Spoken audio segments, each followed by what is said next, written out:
It's Red Eye Radio. Talk about everything from politics to social issues and news of the day. Whether you're up late or you're just starting your day, welcome to the show.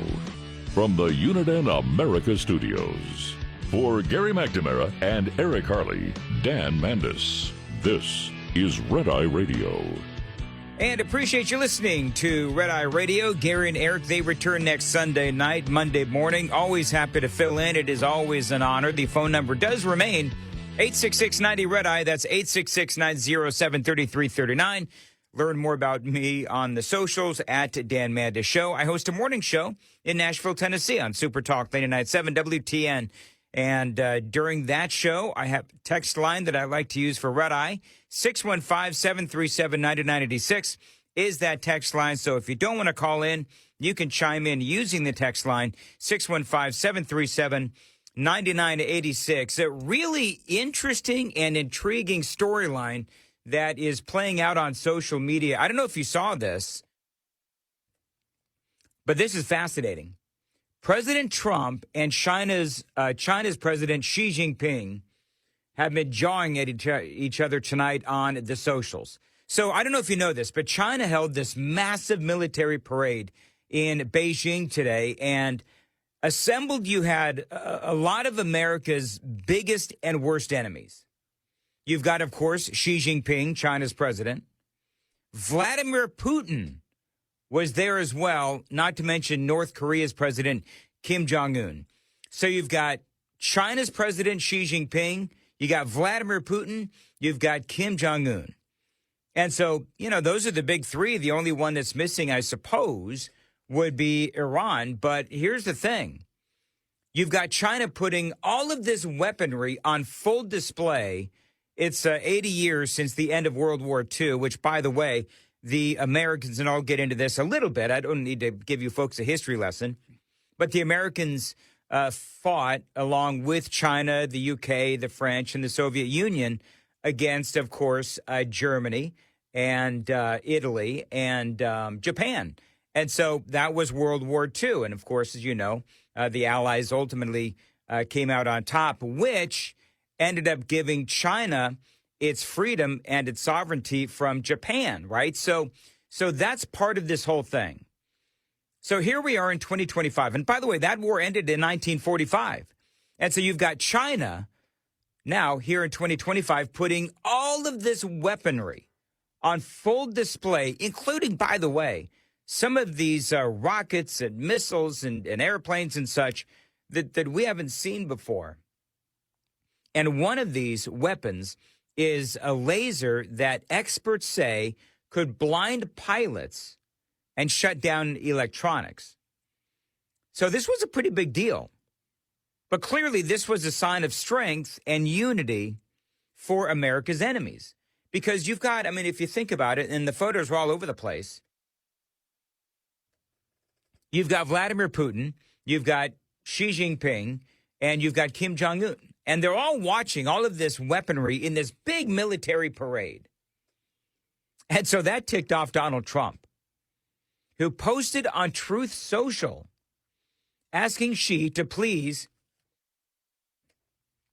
give his warmest regards to Vladimir Putin and Kim Jong-un. And this is a quote, "As you conspire against the United States of America." That's what the American president, Donald Trump, put on Truth Social. Again, asking Xi Jinping to please give my warmest regards to Vladimir Putin and Kim Jong-un as you conspire against the United States of America. Now, this, I mean, only happened a couple of hours ago, but I guarantee you this is going to be major news. It already is, but tomorrow it's going to be very, very big news. And he also questioned whether Xi Jinping will mention the massive amount of support and blood that the United States of America gave to China in order to help it secure their freedom from a very unfriendly foreign invader. And that, of course, is Japan. And yeah, Trump's talking about World War II, where we fought, you know, the Allies, we fought against Japan as they were invading China way back in World War II. That went from 37 to 45. And so the president says many Americans died in China's quest for victory and glory. I hope that they are rightfully honored and remembered for their bravery and sacrifice. And so the president, President Trump, he's basically putting Xi Jinping on full blast. And I don't know if you'd call this passive aggressive or just aggressive. But remember, World War II, again, was basically the allies of the United States. Here it is, Soviet Union, China, France, the UK, and others against Japan, Italy, and Germany. The defeat of Japan meant that China was free because Japan was invading China at the time. And so then Trump, of course, signing off with a warm message, writing, "May President Xi and the wonderful people of China have a great and lasting day of celebration." They also, by the way, India is mentioned in here as well. I asked an expert one time, okay, so is India a friend, an enemy, or like a frenemy? And they said basically India is a partner in global business. You would call them a friend, but you would also maybe refer to them as perhaps a frenemy as well. And so I don't know if you saw this, what happened yesterday. The AP puts it this way regarding India and Russia. And again, this is the Associated Press. All of this comes just a day after Trump also slammed India's prime minister after he was seen holding hands with Vladimir Putin at an anti-NATO summit in China. So, this is what, many people across America will be waking up to tomorrow morning. And by the way, just to complete the thought, Vladimir Putin is nowhere near having that meeting with Ukraine and Vladimir Zelensky. That is nowhere on the horizon, it seems to me. And President Trump and his administration, I'll get into this as the program continues to unfold, but President Trump is saying, listen, if Vladimir Putin does not make this work, then there will be consequences and there will be ramifications. And remember, right after the meeting, Vladimir Putin and Donald Trump, right after that meeting, Putin went home and they bombed the living crap out of Ukraine, including residential areas. Now, just so you know, I'm not a fan of Ukraine. I'm certainly not a fan of Russia either, but I just want that war to end. And it doesn't seem like we are anywhere near that war ending. So that is, a brief look at what is happening on the foreign policy stage. And there is a lot going on today. So I'm glad that I've got 5 hours to get through it because the president had a very busy day. Now, you remember yesterday where we talked about how the Democrats and a lot of people in the media and all of that, they were talking about Donald Trump and is the president of the United States dead? And so one of the things that I told you was, okay, well, the president has now called for an Oval Office meeting at 2 p.m. Eastern time. And the president was there. He was in good spirits. He looked in very good health. And honestly, I think that as all of this was going on, I think that the president was, really enjoying the fact that so many of his enemies were, sort of hoping for, believe it or not, of course, the left, and they wish nothing but ill and harm and death to the president, who they referred to as a Nazi constantly. And I think that President Trump, I think that he sensed that just the fact that his heart was beating and that he was up on two legs and breathing and, again, clearly in good health was really angering the people that wished him harm. And so for President Trump, I think that he was, secretly enjoying all of this. And by the way, there was a lot that they spoke about at this press conference. I do want to play for you just very quickly before we take our first break. I do want to play for you a couple of things regarding Tim Walz and what he had to say. Of course, maybe you've heard this audio bite already today, but the Minnesota governor, vice presidential candidate running along with Kamala Harris. And this is what he said, very controversial. This is what he said regarding, the possibility that Donald Trump could be dead. Listen to this. Again, this is Tim Walz. You get up in the morning and you doom scroll through things and Although I will say this, the last few days you woke up thinking there might be news. Just saying. Just saying. There will be news sometime, just so you know. There will be news. What a jackhole. Tim Walz. Do you know what's interesting? Is that, and I've been a talk show host for a long time, friends, and in the time that I was hosting during Barack Obama's days, during the time when I was hosting during Joe Biden's days more recently, do you know that I never once wished harm or death on Joe Biden or Barack Obama or Nancy Pelosi or any other Democrat, Adam Schiff? No, I never once wished death upon them. I never joked about it, about wishing that harm would come to them. And to be honest with you, I don't know of any Republican that has. I mean, maybe you could, help me out. Text line is open at 615-737-9986. But now, did we, because I know that there's hate listeners out there, because I have this joke on my local show in Nashville, Tennessee, on Super Talk 99.7, hate listeners, where hate listeners, and I don't know if Gary and Eric have hate listeners, but I certainly do. And they'll sit there and they'll listen next to their phone or their computer or their radio, and they'll listen to you and they'll hate on everything that you have to say. And so I know that the hate listeners are out there saying, oh, you did nothing but joke about Joe Biden's lack of mental acuity when he was in office. Yeah, that was a joke. I wasn't hoping that the man would fall. I wasn't hoping that Joe Biden would, keel over and die. No, I never did that. Now, was I covering the mental decline of a president in real time with Joe Biden? Absolutely. But I never, unlike Tim Walz, I never in a million years said that I wanted Joe Biden to die. I never in a million years said that I wanted Joe Biden to hurt or suffer in any way. I never did. Even though I knew that he was lying to me. I knew that Jen Psaki was lying to us. I knew that Corinne Jean-Pierre, they were all lying to us about any number of things. But I never wished harm or death upon any of them.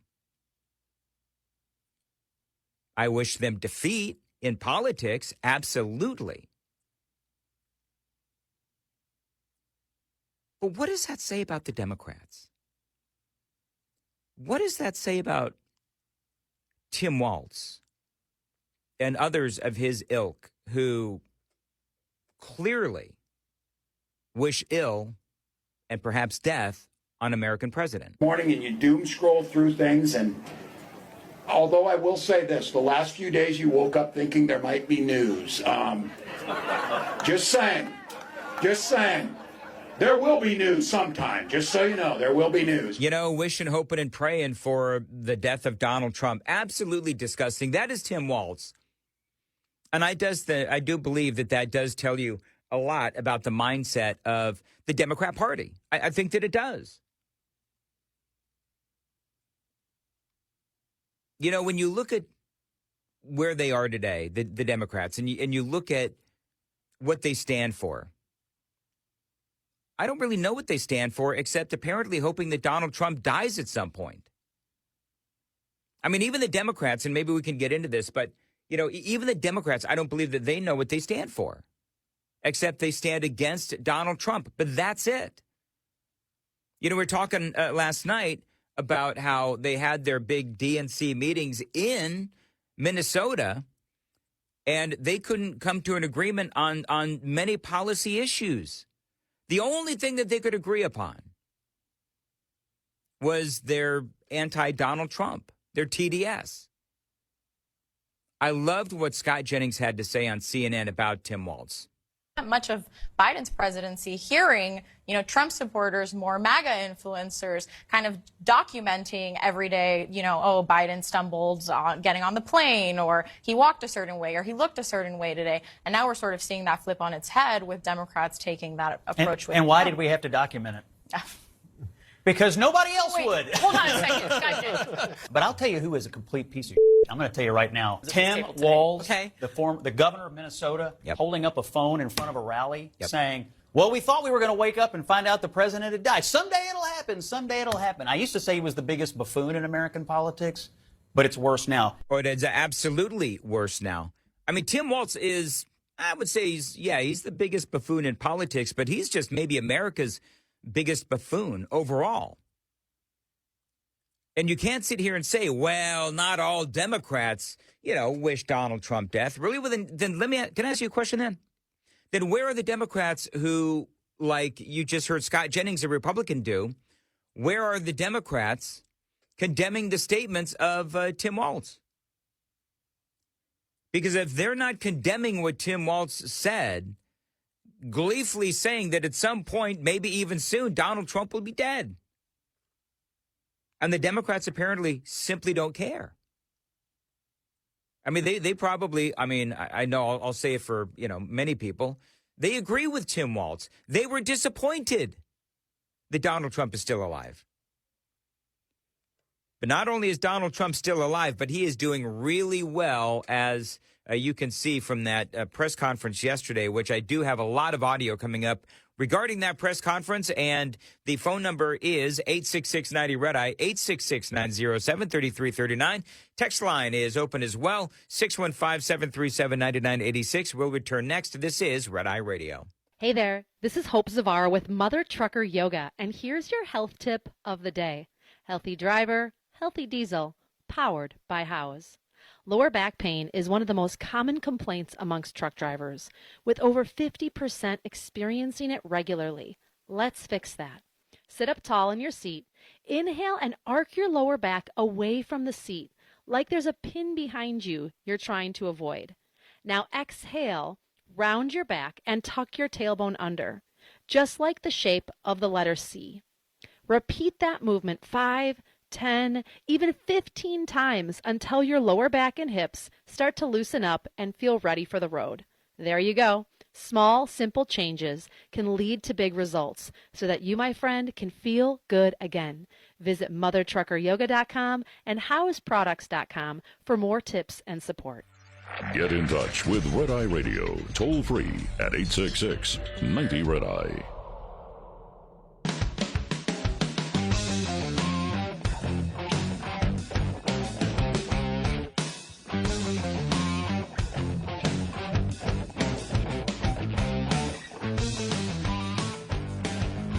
Dan Mendes here in for Gary and Eric. This is Red Eye Radio, and this is Donna calling from the People's Republic of Oregon. Hi, Donna. You're on Red Eye Radio. Hi. This is my first time calling, and I just wanted to chime in a bit.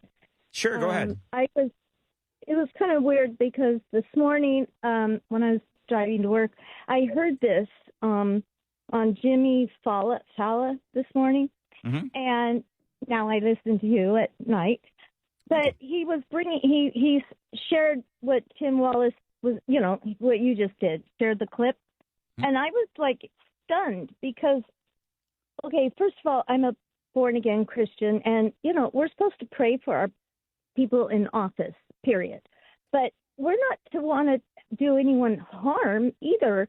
But even if you're not a Christian, morals, just common sense. It's just, you don't want to cause people harm. But a lot of people I would hear, oh, I hate Obama, blah, blah, blah. Well, I didn't like him either, but I didn't wish him, harm.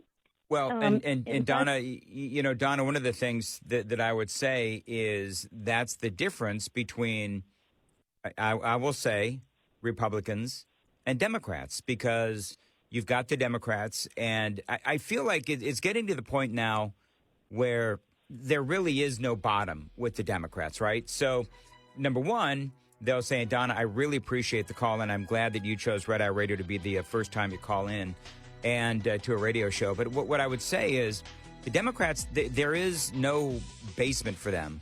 They called Trump, Hitler, the devil. Now they're wishing he was dead.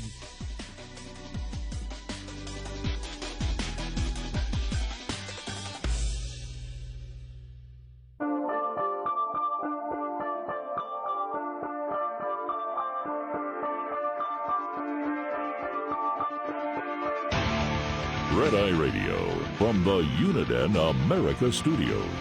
Now, for Gary McNamara and Eric Harley, here is Dan Mandis.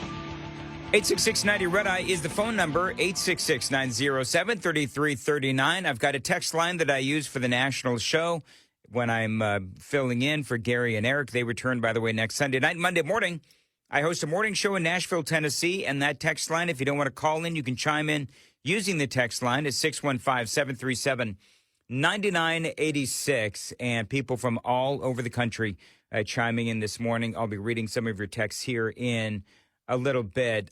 You can follow me on the socials at Dan Mandis Show. On X, I just posted this. So this is yet another protest against Donald Trump. This one is in Asheville, North Carolina. And it was posted by a guy named Matt Van Swall, or Swall, I don't know. But I reposted it. And you know what Matt says? He says, I could not find a single person of color protesting in Asheville, North Carolina. Not one person of color. And all of these folks, or most of these folks, 90% of the people protesting were over the age of 65 and white. So why is it only white people, he is asking, Matt Van Swall is asking, why is it only white people? Why is it only white old people? Well, I think there's a number of things going on. Number one, I think if every day or every weekend is a protest, then you're losing your impact. You're losing your effect. And what does that even mean? Workers over billionaires protest. What does that even mean? Because I don't know about you, but a good economy helps everyone. And that is what Donald Trump is striving for. And trust me when I say, I remember the days of Joe Biden's up over 9% inflation. I remember that. And you know, the workers here in America, you know, people like a lot of you folks and people like me, that was brutal, absolutely brutal. So I don't know. I think there's a number of things going on. Number one is you have all of these older people. And it's just like, I don't know if it was Gary or Eric, but I remember they were joking around one night. It was very funny. Where they've got like, dry erase boards for signs. And it's like, okay, so what is our slogan for today? Because it's like the same mentality, regardless of what exactly it is that they're protesting, whether it's, that they want wide open borders or that they want, workers over billionaires. I mean, what is your chant? What is your protest for the day? Is it Black Lives Matter? I mean, what is it? And just, it's a dry erase board. You just write it on there, and then at the end of the day, you wipe it clean, and then you put the next day's slogan on there. I mean, that's really what the Democrats are doing these days. And honest to goodness, I do wonder if they realize how ridiculous they look. We spent a lot of time, appropriately, I believe, we spent a lot of time yesterday talking about Chicago and what is going on in Chicago and what is not going on in Chicago. And there's a lot of things that are going on in Chicago, like, for example, a lot of crime is going on in Chicago, as you know. As you know. We've been talking about it. Talk radio's been talking about this and, talking about it. You know who else has been talking about it? Of course, J.B. Pritzker. Let's Go Brandon Johnson, which is, by the way, my new talk show hosting name for the mayor of Chicago. Let's Go Brandon Johnson. The deeply unpopular mayor of Chicago. And President Trump, he was talking about this yesterday. And one of the things the president said is absolutely we are going to be sending the National Guard into Chicago. Well, we're going in. I didn't say when. We're going in. When you lose, look, I have an obligation. This isn't a political thing. We lose when 20 people are killed over the last 2.5 weeks and 75 are shot with bullets. So let me tell you a little story about a place called D.C., District of Columbia, right here where we are. It's now a safe zone. We have no crime. We have It's in such great shape. You can go and actually walk with your children, your wife, your husband. You can walk right down the middle of the street. You're not going to be shot. Washington, D.C. is a safe zone right now. It's a safe city. Yeah. I mean, listen, nobody can deny, even the Democrats are not denying the impact, the effectiveness of what Donald Trump has done with the National Guard in Washington, D.C. And, you know, when Trump was starting this whole thing, I said, at the very outset, I said, well, what Donald Trump needs is a victory. What Donald Trump needs to do is prove to the Democrats and more importantly, prove to the people of America that law enforcement can and will work to stop crime. You know what happened yesterday, right? Muriel Bowser, the mayor of Washington, D.C., issued an order requiring local law enforcement agencies and authorities to cooperate and coordinate with federal law enforcement. And it's extended.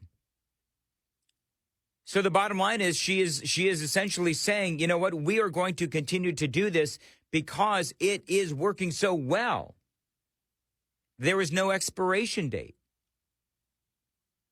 In a in a social media statement, Muriel Bowser said the order would provide the pathway forward beyond the presidential emergency, adding that working with the federal government allows her to advance shared priorities. The order continues that Safe and Beautiful Emergency Operations Center, SBEOC, which will manage the district's response to Donald Trump's order. It will formulate post-emergency planning and operations. And so crime statistics right now in Washington, D.C., and if you folks are listening out in D.C. on WMAL, I'd love to hear your opinion on all of this. But I think for the president, this is a big victory. And he needed an example to show the rest of America and the world the impact and effectiveness of law enforcement.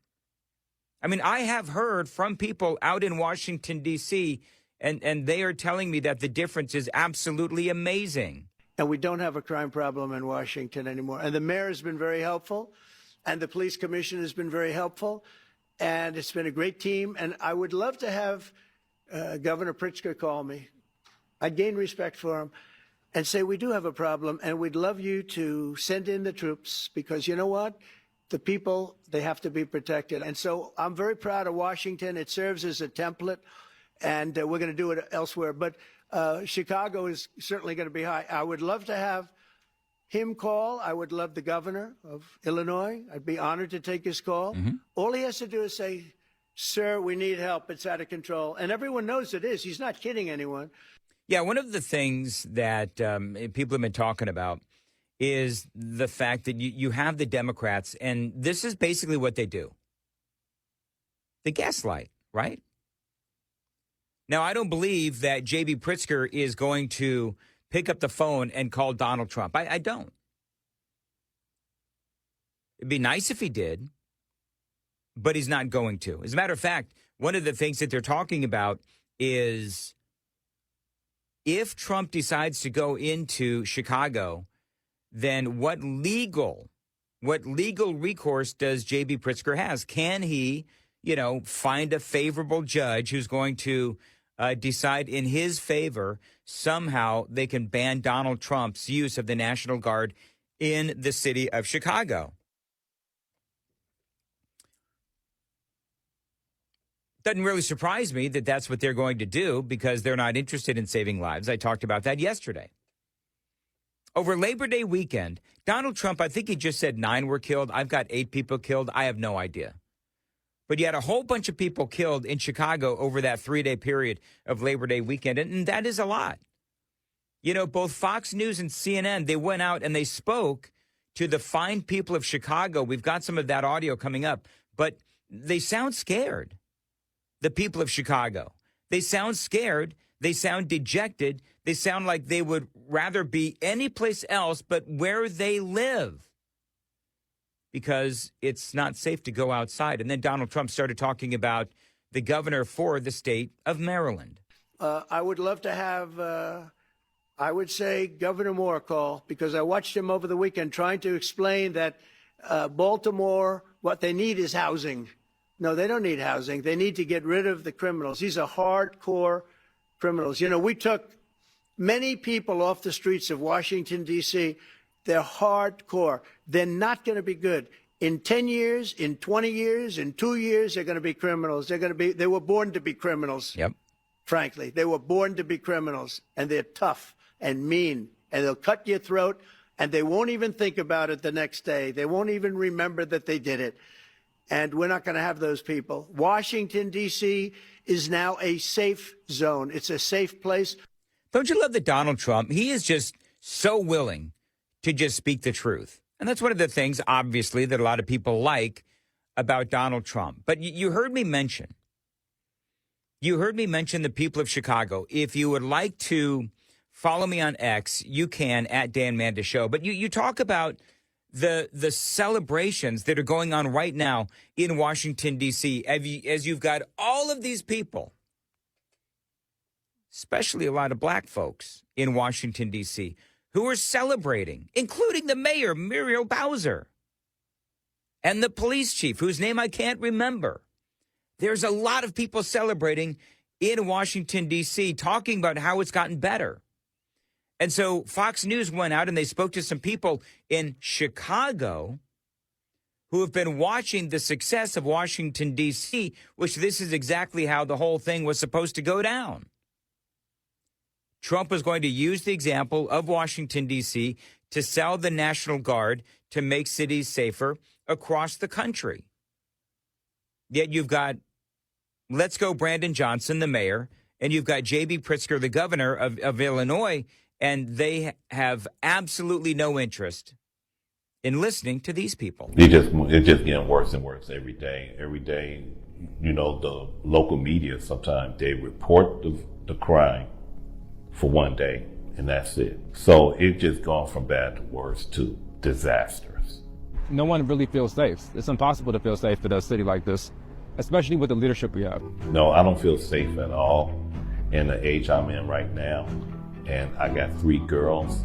I'm really more concerned about them. Actually, it wasn't really as bad as it is today. When I was growing up back in the early 2000s, yeah, it was bad, but the kids nowadays, they're just wreaking havoc in all of the neighborhoods. We didn't play with guns and we didn't listen to drill rap music like at this very young age. Drill rap. These kids are carrying guns like around the ages of 8 years old, and they're killing other 8-year-old kids with guns. It's insane. 8-year-olds running around with guns, and before the gun grabbers are like, oh my gosh, it's the gun.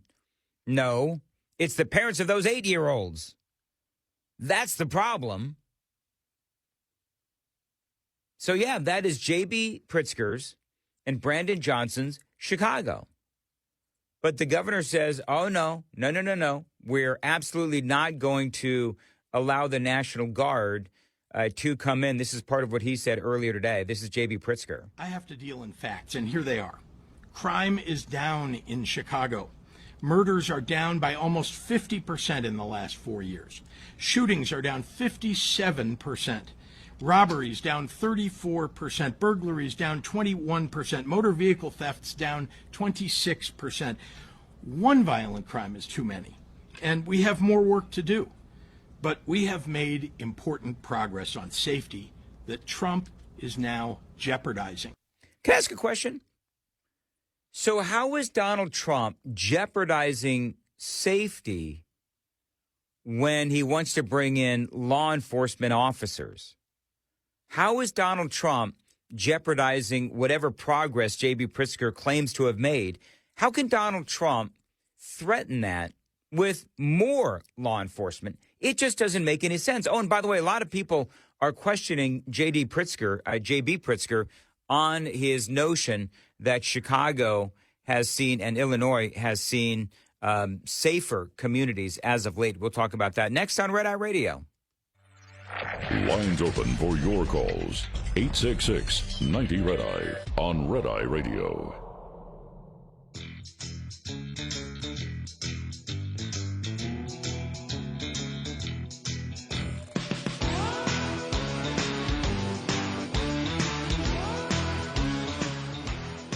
It is Red Eye Radio. The phone number, as always, 866-90-RED-EYE, 866-907-3339. My name is Dan Mandis, in for Gary and Eric. And by the way, they do return next Sunday night, Monday morning. By the way, I was playing you some audio of these protests in Asheville, North Carolina against Donald Trump. It was the workers over billionaires protest that happened in Asheville, and somebody sent me a text message on the text line at 615-737-9986 that I use, and guys said, you got to understand, Dan, that Asheville, North Carolina, I didn't know this, but it's a community with a whole bunch of old hippies and some young ones, too.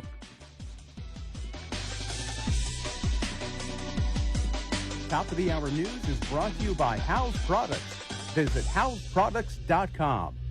This is Red Eye Radio on Westwood One.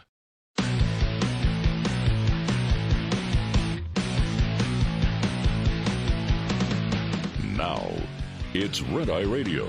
Talk about everything from politics to social issues and news of the day. Whether you're up late or you're just starting your day, welcome to the show. From the Uniden America Studios. For Gary McNamara and Eric Harley, Dan Mandis, this is Red Eye Radio. 866-90-RED-EYE is the phone number, 866-907-3339. And good morning to you. You can follow me on the socials at Dan Mandis Show. By the way, don't worry, Gary and Eric, they will be back next Sunday night, Monday morning. I host a morning show in Nashville, Tennessee, where I use the following text line that I have permission to use on the network when I fill in. 615-737-9986. That is the text line that I use, and I'm using tonight and all week. So if you've got something to say but you don't want to call in, you can just send me a text and I'll respond, perhaps. A lot of texts coming in this morning, but 615-737-9986. There is a lot going on. I do want to make sure that I hit this every hour, at least, because this is a very big deal. And I opened up the first hour. This is hour number 2, but I opened up the first hour with this story because this is very big news, and you are going to hear all about this tomorrow. President Trump and China's President Xi Jinping have been jawing at each other on social media. So China held their massive military parade in Beijing, and the parade featured all kinds of massive military equipment. But you know what else the parade featured? Vladimir Putin and North Korean President Kim Jong-un. In other words, not only was this big military parade to celebrate the end of World War II, but it also featured America's biggest enemies in Vladimir Putin and Kim Jong-un, and of course, China and Xi Jinping as well. So you have China putting all of this weaponry on full display, and the relationships that they have, the solidarity between China, North Korea, and Russia. And so Trump posts this on True Social, asking Xi Jinping, I mean, only Donald Trump would have the guts to do this. And I like what he said. He says, please give my warmest regards to Vladimir Putin and Kim Jong-un, Xi Jinping, as you conspire against the United States of America. So he's totally, putting Xi Jinping on full blast. And I don't know about you, but I mean, these world leaders, they're not used to being treated like that, although Donald Trump, this is not necessarily something new. But he also questioned whether Xi Jinping will mention the massive amount of support and blood that the United States of America gave to China in order to help it secure its freedom from a very unfriendly foreign invader. So you heard me talking about the end of World War II. Remember, 1937 to 1945, World War II. And as far as China is concerned, they had been invaded by Japan. And so the U.S. was involved in the war. The U.S. and the allies of the United States were involved in the war. You had, of course, United States, Soviet Union, France, the UK, and others, including China, against Japan, Italy, and Germany. Well, for Japan's part, they were trying to take over China. And so when the U.S. and the allies defeated Japan, Italy, and of course Germany as well, the defeat of Japan meant that China was free because, again, Japan was invading China. So that's what Donald Trump means when he says, hey, Xi Jinping, you're going to give America any credit at all? The lives that were lost, the blood that was shed as we fought against, Japan, Germany, and Italy in World War II. Now, I'm pretty sure that Xi Jinping did not give America any credit, but just like Donald Trump does, he signed off with a warm message, writing, "May President Xi and the wonderful people of China have a great and lasting day of celebration." India, by the way, is included in all of this as well because, and this is how the Associated Press puts it, it comes a day after Donald Trump also slammed India's prime minister after he was seen holding hands with Vladimir Putin in an anti-NATO summit in China. So there's going to be a lot of people that are going to have a lot of fun with this story tomorrow. And I'll keep you updated. If anything else comes of this, we'll be sure to talk about it here on Red Eye Radio. Now, how did Donald Trump react to the whole President Trump is dead thing on social media over the Labor Day weekend? He was asked about just this by Peter Doocy. And I like that President Trump, I like that he did maintain a sense of humor with all of this. This is what the president said. That you were dead. You see that? No. People didn't see it for a couple days. 1.3 million user engagements as of Saturday morning about your demise. Really? I didn't see that. You know, I have heard, it's sort of crazy, but last week I did numerous news conferences, all successful. They went very well, like this is going very well. And then I didn't do any for 2 days, and they said there must be something wrong with him. Biden wouldn't do them for months. Yeah. You wouldn't see him. And nobody ever said there was ever anything wrong with him, and we know he wasn't in the greatest of shape. Yeah, I mean, everybody's laughing because everybody knows that it's true. And so for anybody to come out and, start, I don't know, blasting Trump or putting him on full blast for not holding a press conference, he actually had, and we talked about this yesterday, but you folks know, 3 hours and 17 minutes of a cabinet meeting Donald Trump had. Somebody said that was a record. I don't know if that's true. But the president is right on a number of fronts. By the way, all the audio that you're hearing, most cases, I have video to that audio. You can see it on my socials at Dan Mandas Show on X. But the president is right on a number of things. The same people that didn't give two craps about Joe Biden missing for months on end suddenly are wondering where Donald Trump is.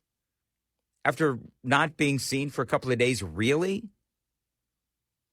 But what is interesting is that I think this, again, was wishful thinking on the part of the Democrats and the Donald Trump haters out there. But, he just did that marathon meeting. And by the way, as he was gone for those several days where he was not, holding cabinet meetings or whatever else, he was giving interviews to various media outlets, and he had been in meetings as well. In other words, Donald Trump, he doesn't always need to be in front of a camera. He's got a lot going on, and he is managing. He is managing his administration. So for me, I think that the president is spot on in his reaction to these folks when you compare it to Joe Biden. I mean, wasn't Joe Biden MIA for like 40% of his presidency? I think that he was. No, I heard that. I get reports. Now, you knew I did an interview that lasted for about an hour and a half with somebody, and everybody saw that was on one of your competitors. I did numerous shows and also did a number of truths, long truths, I think pretty poignant truths. No, I was very active over the weekend. They also knew I went out to visit some people at the club that I own pretty nearby on the Potomac River. And no, I've been very active actually over the weekend. I didn't hear that one. That's pretty serious. I'm glad it's Well, it's fake news. You know, it's just it's so fake. That's why the media has so little credibility. I knew they were saying, like, is he okay? How's he feeling? What's wrong? I said, I just left. And it's also sort of a longer weekend, you know. It's Labor Day weekend, so I would say a lot of people. No, I was very active this Labor Day. I had heard that, but I didn't hear it to that extent. No. So there you go. That's Donald Trump, and he is talking about a number of different things there. I mean, he takes out the media whenever he can, as quite frankly, I believe that he should. But part of what's going on is that I believe that the media, they just, and the Democrats, I think that there are some things to criticize Donald Trump over. Actually, somebody on Twitter, you can follow me on X at Dan Mandis Show. And let's see here. Purple Hearts for Butterflies on X wrote this. Hey, at Dan Mandis Show, I'm very concerned about my POTUS, President Trump, saying that he likes China and welcomes 600,000 Chinese students to come here to America. They have bought up so much of our farmland and cities like crazy. Fentanyl, of course, coming from across the southern border. A lot of those ingredients coming from China, which is what Purple Hearts for Butterflies was talking about. And so I love what, he, she, I think that's a she, has to say about that. I'm not a fan of China either by any stretch of the imagination. That story about bringing in all of these Chinese students, which, the president's administration tried to recover from and say, well, no, it's really a continuation of the same policy because we're bringing in, it would appear, they say, about 300,000 Chinese students in every single year. So this is just 2 years worth. But some organizations, some critics out there said, no. Those numbers are not adding up. And 600,000 is actually a lot more than we usually bring in for, 2 years worth of Chinese students, whatever. I think you know what? Here's my thing on that. I think it's terrible that we bring in 300,000 or whatever it is every single year. Why are we educating our enemy? That's number one. When it comes to, Purple Hearts for Butterflies in her tweet, is why are we educating our enemy? And why are we opening the door for our enemy to come in? It doesn't make any sense. If anything, I would like to see that number cut in more than one half. We don't need to be educating our enemy. We don't need to be bringing people in who are going to try to steal our intellectual property. I mean, I could go on and on. I don't want to make this segment about that, but I did appreciate the post on the socials. If you want to follow me on X, you can, at Dan Mandis Show. Send me a private message. You can at me in a message, whatever. I welcome it all. But President Trump, talking about everything that he wants to do and everything that he is going to do and talking about everything that he has done. One of the things that was interesting was that you had all of these folks with the, Donald Trump is dead thing going on over the Labor Day weekend, is that they were so gleeful. The Democrats were gleeful about Donald Trump's health or, his declining health and his possible death over the weekend. They were happy that it was going on. They were wishing, hoping, and praying. But his presser, Donald Trump's presser, it was really good, and it was on point. They talked about, the issues that Donald Trump is handling. He was focused. He looked great. And it was just really good. And so one thing that you're going to see the media focused on is Donald Trump's bruised right hand. I saw 1 million pictures of that on the socials today. The White House says that Donald Trump has been diagnosed with a condition that does cause bruising on the hands. And the White House does say, Donald Trump, he's always shaking hands and he's always apparently taking a lot of aspirin. And you know what the other thing is? I forget how old Donald Trump is, but he's old. He's pushing 80, as a matter of fact. Now, I believe that the president's health is just fine, even at the age of 80. So I think for me, I think this incident says a lot more about the Democrats and the media than it does about the Republicans. One of the things, because people are trying to figure out, good Lord, where exactly did the media go wrong? Well, I'll tell you where they went wrong. And this was on purpose. This was very purposeful. They took this quote from J.D. Vance and they blew it way out of proportion. As vice president, you're a heartbeat away from the presidency. And your boss is one of the oldest people to ever be sworn into office. You're one of the youngest people to ever be second in line.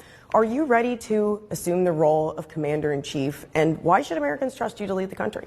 And so J.D. Vance's answer to that question was an excuse for people on the socials and maybe some of the Democrats and the media. But it was an opportunity for them to take his answer, which I'm going to play following the break. But they took his answer and they ran with it. And really what they did was they concocted this whole hoax that Donald Trump was dead. Details straight ahead on Red Eye Radio. Brought to you by FPPF, Fuel Power Max. Managing time is key. Successful owner-operators know that simply running hard is not enough. If it were that easy, anyone could do the job and expect the profits to roll in. It generally pays to slow down. There is a trade-off in higher costs, not to mention the increased risk for driving fast. If driving slower takes time away from you, you could find some of the ways to get it back. Never take time off during the last 2 weeks of the quarter or the last week of the month, when freight typically is abundant. Sometimes it works to your advantage to look for loads that take you through home rather than to home. The latter can interrupt your revenue stream and require additional time to get back up to full speed again. Owner-Operator Business 101 is provided by Overdrive's Partners in Business program. Go to overdriveonline.com to the Partners in Business section of the website for more details on this and many other topics. Brought to you by Shell Rotella, with advanced synthetic technology is designed to help keep your rig running with more mileage and less maintenance. Get in touch with Red Eye Radio, toll free at 866-90-RED-EYE.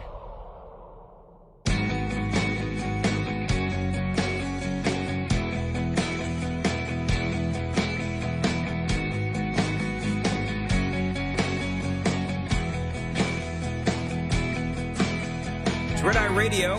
866-90-RED-EYE is the phone number, 866-907-3339. Talking about, just very quickly, because I cannot wait to tell you who is thinking about running to replace High Pants Jerry Nadler in New York. We'll talk about that coming up here on Red Eye Radio. But first, talking about how the left and the media and people online, how they got this whole Donald Trump is dead thing rolling. And one of the things that, analysts are looking at is that people took this comment from J.D. Vance way out of proportion and way out of context when he said, you know what, I understand I am only a heartbeat away, but I'm the man for the job. Well, I've gotten a lot of good on-the-job training over the last 200 days, but also say that the president is in incredibly good health. He's got incredible energy.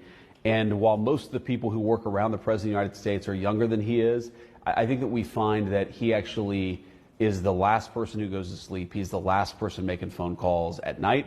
And he's the first person who wakes up and the first person making phone calls in the morning. So, yes, things can always happen. Yes, terrible tragedies happen. But I feel very confident the President of the United States is in good shape, is going to serve out the remainder of his term and do great things for the American people. And if, God forbid, there's a terrible tragedy, I can't think of better on-the-job training than what I've gotten over the last 200 days. Yeah, I mean, that makes a lot of sense. And by the way, J.D. Vance, he said multiple times that President Trump is doing great. And I don't believe that there's any kind of lying, in my opinion, going on here. You know, remember when the people within the Biden administration said, oh, the president, he's sharp as a tack, right? They would all use the same vernacular. They would always use the same phrasing. You know, oh, the president is sharp as a tack. And, you know, he really leads those meetings, you know, so on and so forth, which, as everyone now knows, was complete and utter BS. But we knew I mean, Gary and Eric were talking about it. I was talking about it on my local show here in Nashville on Super Talk 99.7. We all spoke about it. Do you know what I think goes on, though? I think that what happens is there are people out there who basically say to each other, hold my beer, while they try and make these things go viral. And that is exactly what happened here. That is what they like to do. But part of what's going on is, and I've got some great audio from Ben Shapiro coming up, and he was on CNN. But part of what Donald Trump does is he does expose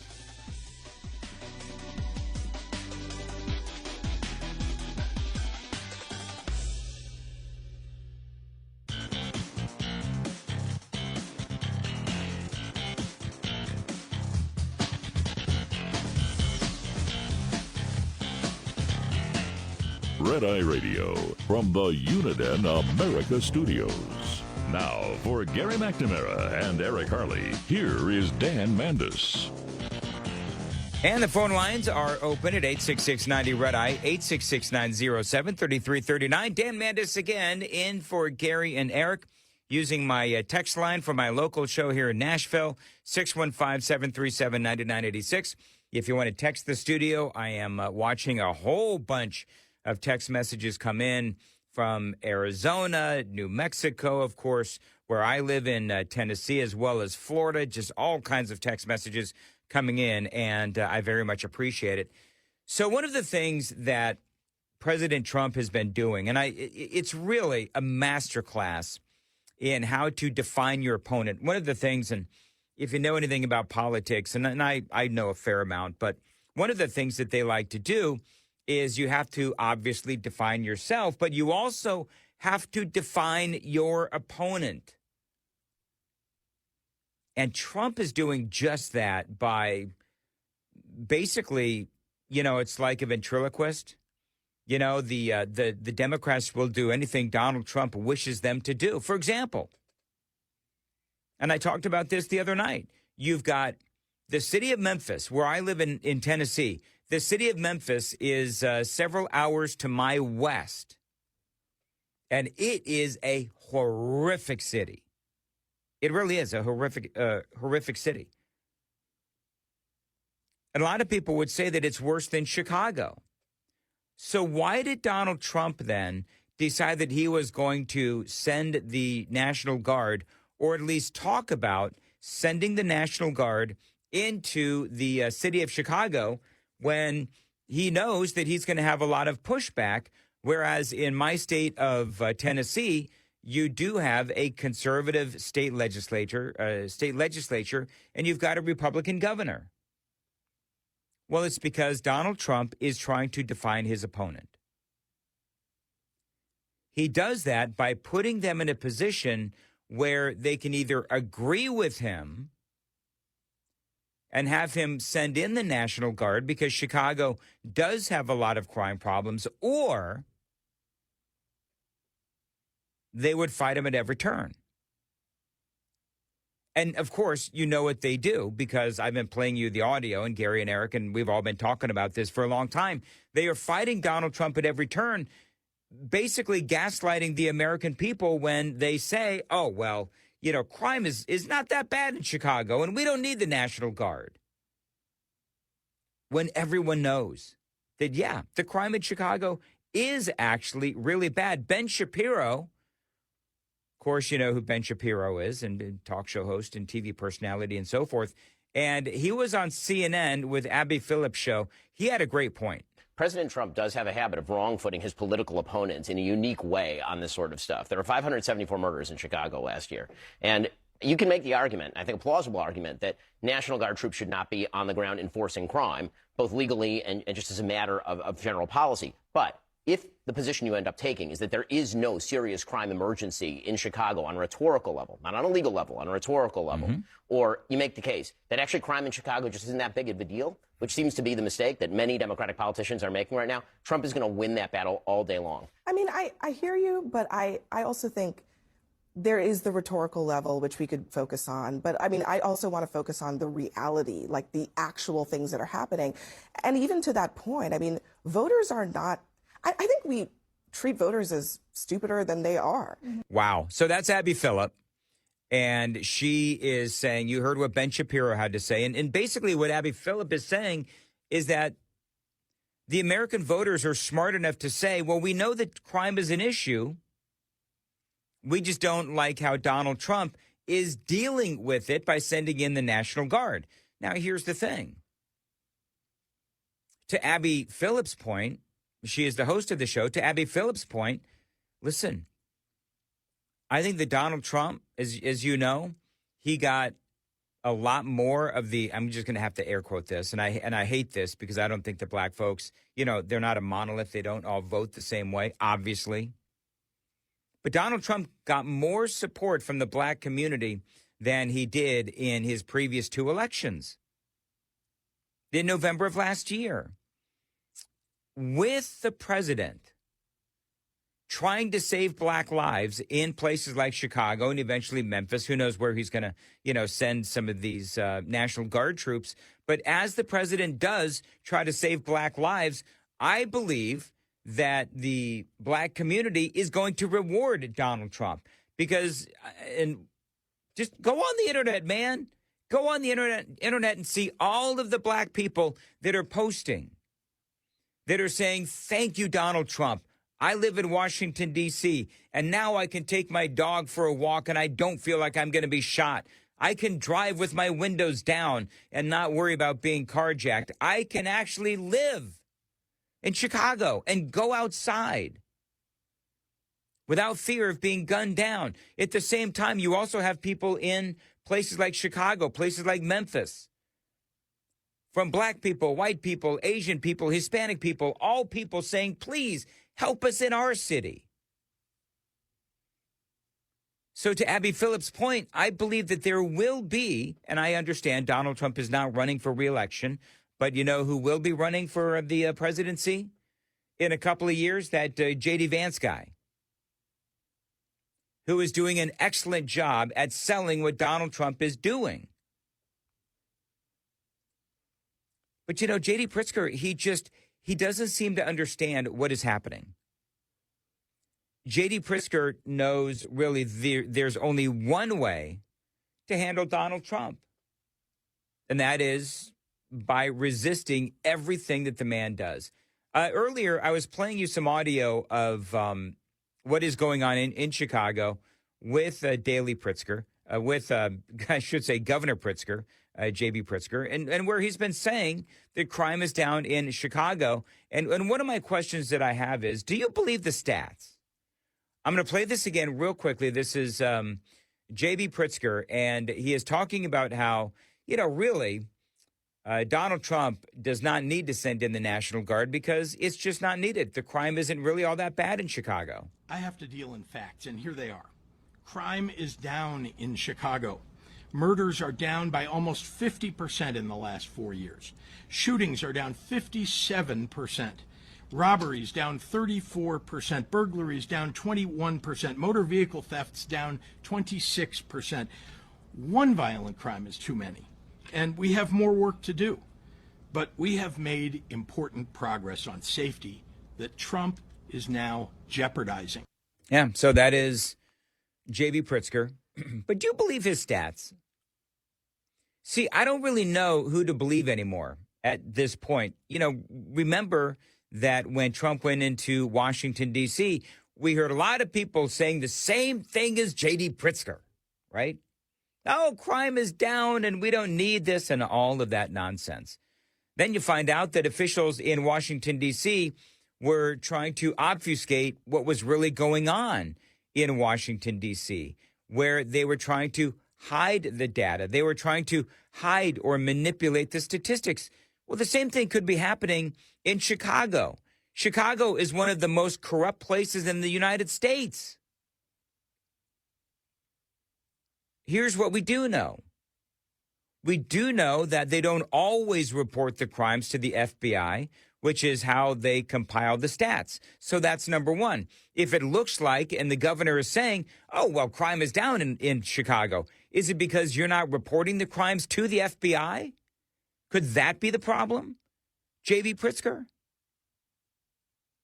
We also know that they don't arrest or charge as many people who commit crimes as they used to. And the data is often skewed. So to be honest with you, I don't know if I believe J.D. Pritzker. I know a lot of you folks that are listening right now, I know that you don't necessarily buy that the crime is down in Chicago. We had a couple of people call from Chicago last night. And they said, no, man, it's terrible here in Chicago. And so I'm going to go back to my mantra. After, 8 people, 9 people, whatever it was, were killed in Chicago over Labor Day weekend, I'm gonna say, you know what? I'm going to use the Democrats' vernacular. If we could just save one life. If we could just save one life. And as we have found out in Washington, D.C., you send the National Guard in, then guess what? You are going to save a life. You save many lives. A lot of people that are alive right now in Washington, D.C., who, quite frankly, would be dead if the National Guard didn't come in. I love this. This next audio bite. It is such a visual. You have J.B. Pritzker, and I don't know where they're walking, but it's some path, whatever. But you've got J.D. Pritzker walking down this path with this, news reporter, and he's being interviewed. And the point that they're trying to make is that it is safe to walk down the streets of Chicago. And it does look so staged. I've posted this video to my X feed at Dan Manda Show. Go take a look because it is rather ridiculous. And clearly they are trying to present a certain narrative. You're going to hear people, especially this past weekend, 54 shot, 7 dead. Yeah. They're going to say the city's not safe. Would you ask your friends to ride the L after midnight or after, 9 o'clock at night even to come down to the city from O'Hare? Look, big cities have crime. Look, he didn't answer the question. That is the whole point of this audio bite, is that he doesn't answer the question. Now, why wouldn't he answer the question? He says, well, look, we're a big city. We're going to have big city problems. That is no excuse. Because even if you are a quote-unquote big city, which clearly Chicago is, but even if you're a big city, you still have the ability to make some decisions to fight crime, to try to lessen crime.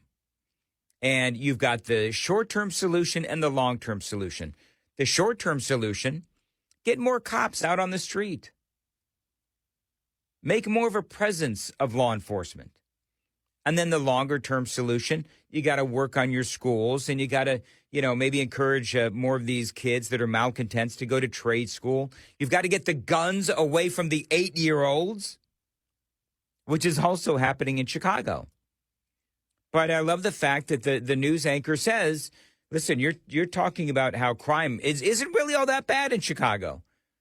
Would you tell your friends to take the train after 9 o'clock? And he does not answer. They're going to say the city's not safe. Would you ask your friends to ride the L after midnight or after, 9 o'clock at night even to come down to the city from O'Hare? Look, big cities have crime. There's no doubt about it. But let's just pay attention to what President Trump is doing targeting Chicago. He's overlooking red states that have much higher crime rates. All right, so, and again, I mentioned that before, and that is something that the president is doing. Remember when I was talking about Memphis? And Memphis does have more crime. Well, let's be honest. Memphis has more crime than anyone. It does. Memphis is a crap hole, and I'm sorry if you're listening in Memphis. I don't know if we have any stations in Memphis, but I know that I've got a lot of listeners in Memphis from my vantage point in Nashville. And they all tell me the same thing. That, oh, yeah, we're afraid to go outside. And there are certain places in Memphis that are literally no-go zones. So anyway, Pritzker didn't want to answer the question, but you know what? He is right. And that is something that I said early on. That is how, as Ben Shapiro said at the beginning of this segment, that Donald Trump has a way of wrong-footing his opponents. And that's one of the things that I absolutely love about Donald Trump, is that for all of his, as he is accused of, is Donald Trump is accused of, bumbling and fumbling his way through, press conferences or interviews or whatever, because that's one of the things that the left likes to say, that he bumbles and fumbles and weaves his way through these interviews with really long answers. But at the same time, as Ben Shapiro said, he is wrong-footing his opponents, and it is brilliant. We'll return next on Red Eye Radio. Lines open for your calls. 866-90-RED-EYE on Red Eye Radio.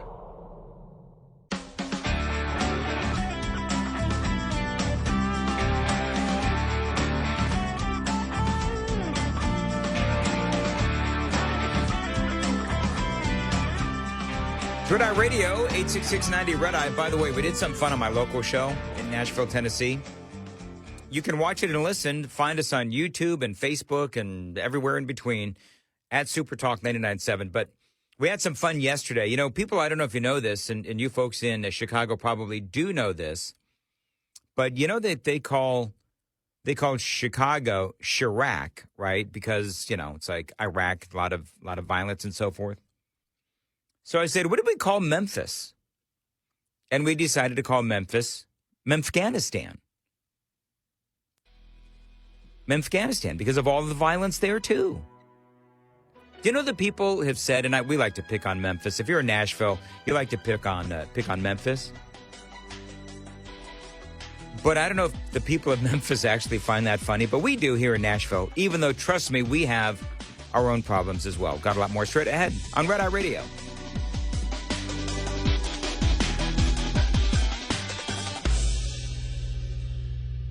This is Red Eye Radio on Westwood One.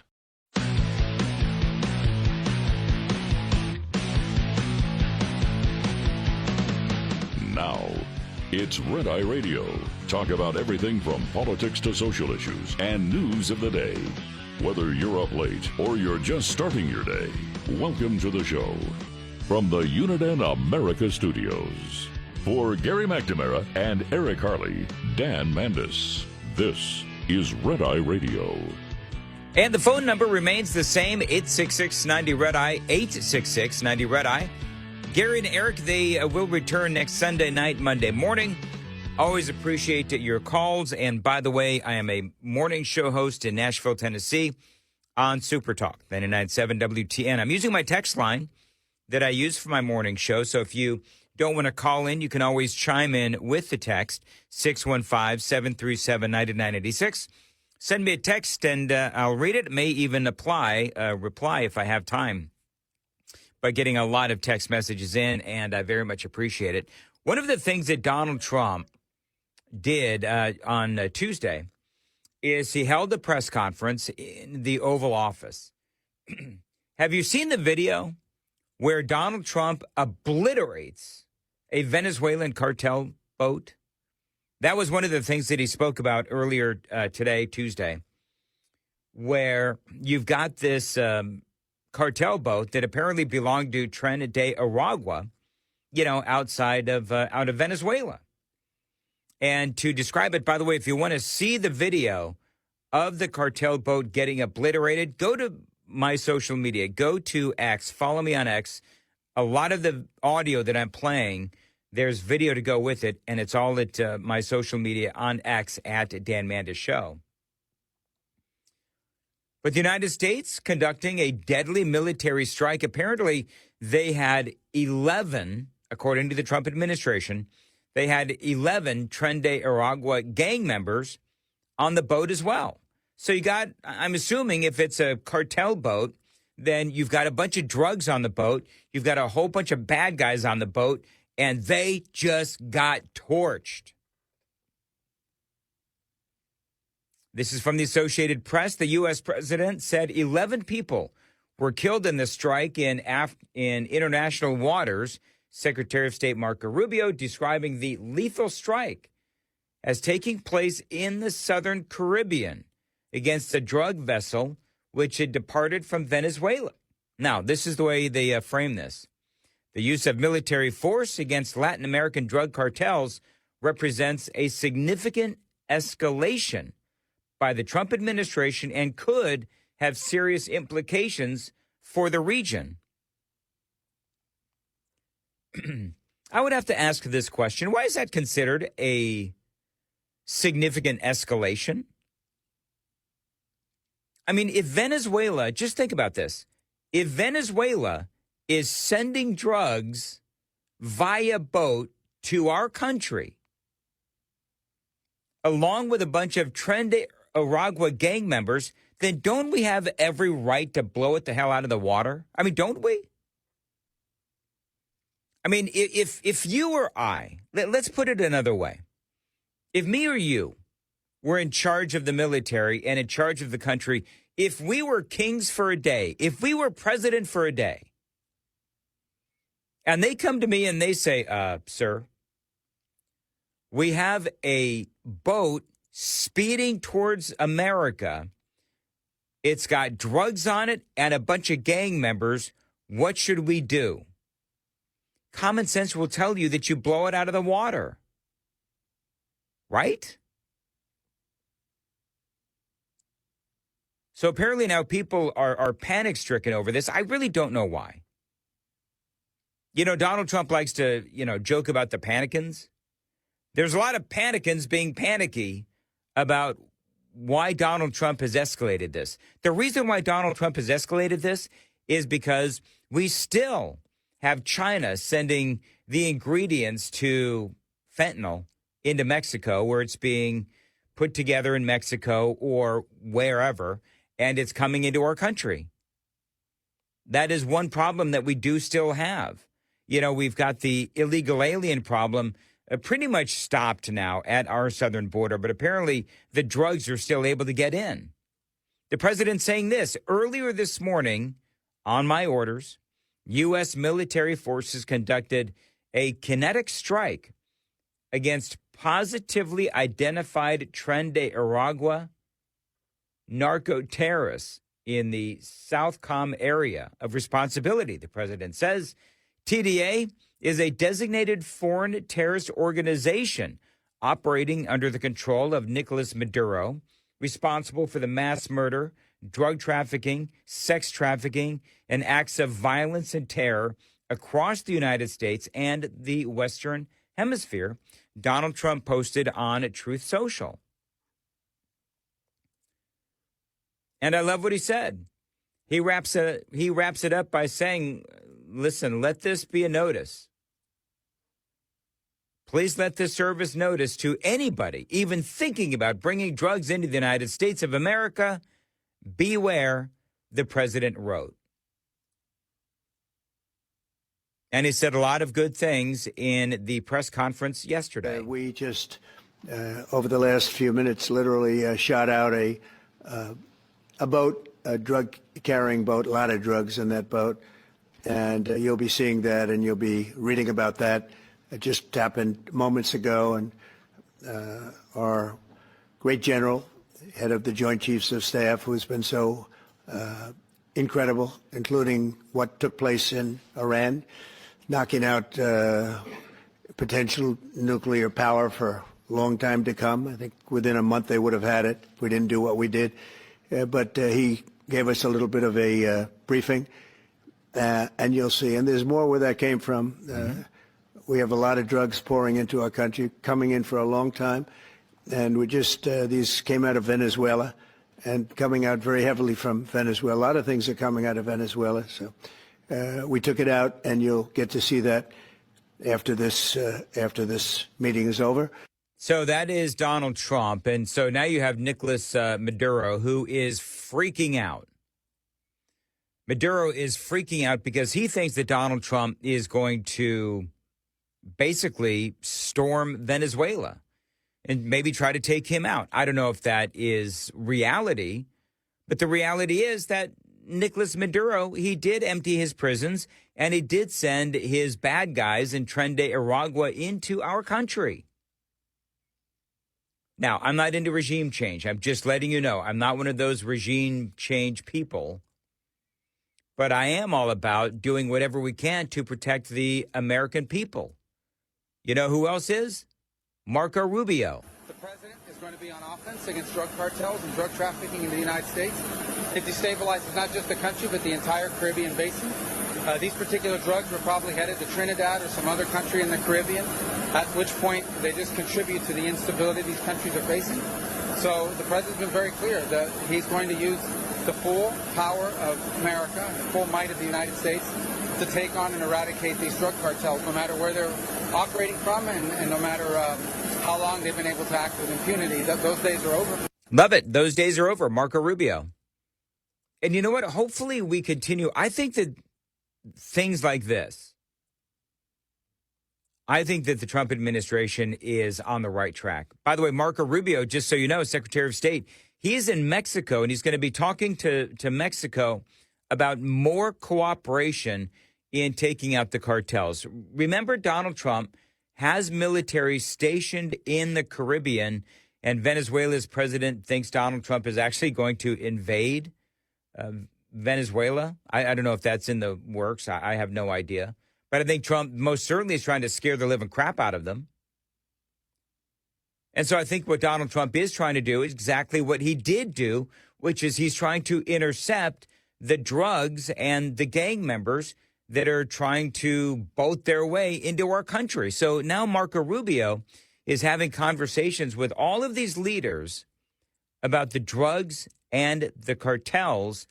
And don't forget, we've already seen some gains with Mexico delivering 55 cartel figures to the United States. And so all of these bad guys that are, you know, the higher ups in the cartels, we've got 55 of them because President Trump has been doing everything he can to pressure the leaders of Mexico to say, listen, we need these guys off the streets. They are responsible for the deaths of many Americans.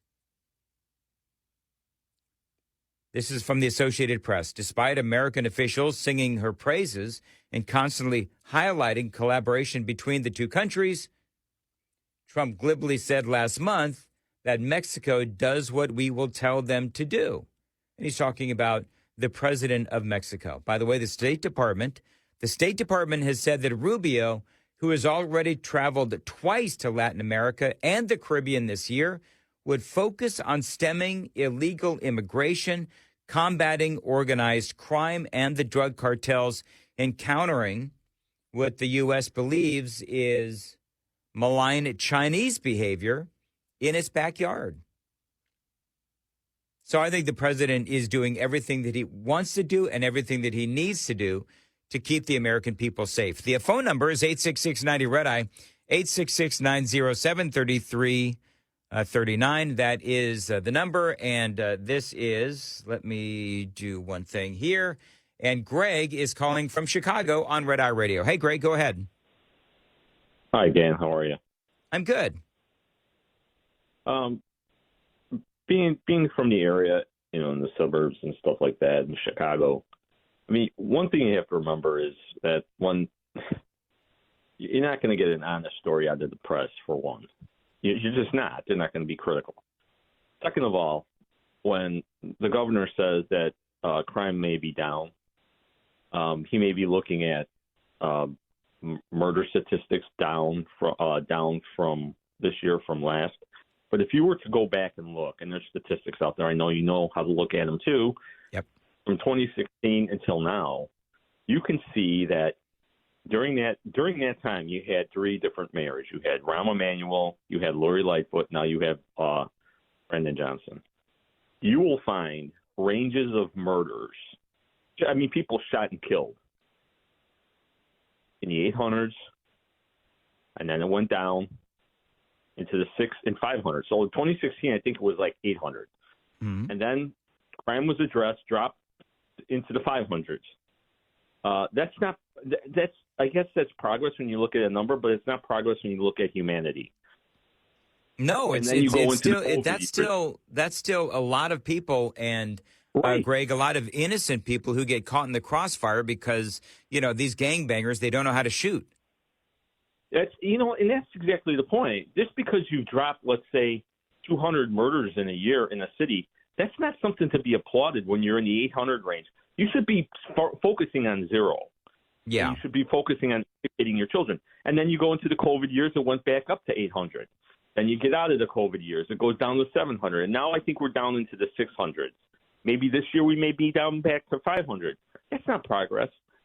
And for a matter of fact, in the morning, I get to see the news in the morning. So what story is on? I'm doing my usual thing, getting ready and getting some exercise in. TV, local newscast. Warning. There have been 7, and they term these things strong-armed robberies, where you had gangs of a group of people, crews, going around stealing watches, jewelries, and wallets from people at gunpoint. And they call that strong-armed robbery is the way it was termed on the news. 7 incidents over the last 24 hours. That's not killing, but that's trauma. And even if you get shot and you subsequently die, I don't think that counts as a killing. And even if you get shot, what kind of trauma and what kind of life-changing event is that for the person that was shot? Oh, absolutely. Are these? Greg, let me ask you: Are these? Because one of the things that folks say, of course, is that these are little kids. I mean, these are like 13, 14, 15-year-olds that are doing some of this in Chicago and Memphis and other places as well. Yeah, that's true. I mean, there are a lot of young kids that are being killed.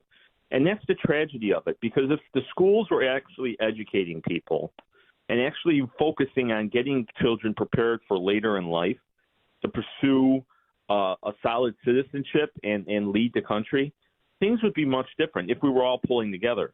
But what you have is a state that's highly taxing everybody across every range. Illinois is one of the worst. Property, gas, energy, services, you name it, they tax it. Not only that, you have an administration in this state that is actively going after mental health, or signed the bill into law, mental health screening for all children. It's also an administration at the statewide level that promotes children going behind their parents' backs, pursuing alternate means of possibly changing from male to female and female to male. And the transgender stuff is driving the conservatives crazy, and that is, and I mean, we talk about this stuff all day long, but that is so destructive to children, and to have these policies where a kid can go behind the backs of their parents is just abhorrent, because oftentimes, as Greg, I know that that these kids, sometimes they will change their mind, including, by the way, the Minnesota shooter who wrote in his journal that he had been kind of over the whole trans thing, and to realize that he was just as miserable before, I should say, after transitioning, if you will, into a female as he was before that transition. In other words, the answer to his problems wasn't putting on a wig and a dress. And we see this oftentimes. And the shooter said, maybe the whole trans thing, maybe all it was a phase. And Greg, I appreciate your call. The phone number is 866-90. I'm sorry, I got too many numbers in my head. 866-90-RED-EYE is the phone number, 866-90-RED-EYE. The text line is open as well, 615-737-9986. We'll return next on Red Eye Radio. Get in touch with Red Eye Radio, toll free at 866-90-RED-EYE.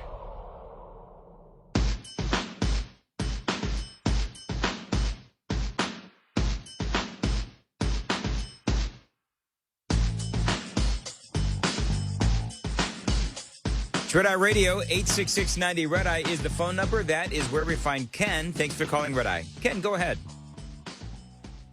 Yeah, I'm extremely conflicted on a couple things here. I'm an over-the-road truck driver, so I get to go to a lot of the really fun spots in these cities, and I feel terrible for the people living there. You know, I'd hate to try to raise a family there. But on the other hand, I'm old enough to remember Hurricane Katrina and what happened after that. We know when they brought in law enforcement from around the country and they were confiscating firearms from law-abiding citizens. And I'm extremely uneasy with the precedent of using the military and the National Guard to enforce as law enforcement in major cities, because I'm terrified of the idea of a future president, you know, like if, heaven forbid, we get a President Newsom or a President AOC, what they would do with the military, you know, especially when it comes to, like, gun control. You know, I remember when Biden passed, you know, that executive order on the pistol braces, and they estimated the compliance rate on that was in single digits. You know, what would happen if a President AOC decided to use the military to enforce something like that? You know, we'd have a hard time arguing against it because we were all supporting Trump when he sent the military into, you know, L.A. and D.C. and, you know, future probably Chicago.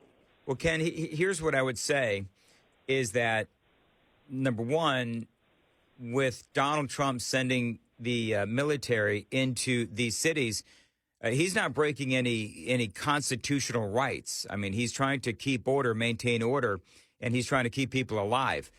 If they try to go into, you know, use the National Guard, heaven forbid, an AOC president goes into, you know, a city to try to take everybody's guns, that is actually a constitutional right that we have. So it is apples and oranges. I don't think that they would be dumb enough to try that. But again, we're talking about the Democrats. So.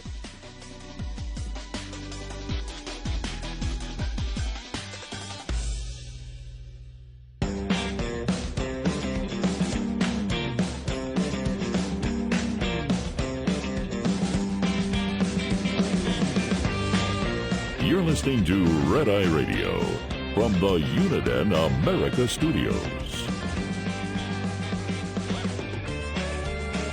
It's Red Eye Radio. The phone number is 866-90-RED-EYE, 866-907-3339. And my text line is open as well, 615-737-9986. That is the line that I use for my morning show in Nashville, Tennessee on Super Talk, 99.7 WTN. You can find that anywhere and everywhere online. We even have cameras in the studio. If you're one of those rare individuals that likes to watch a radio talk show in progress, you can watch it anywhere and everywhere as well.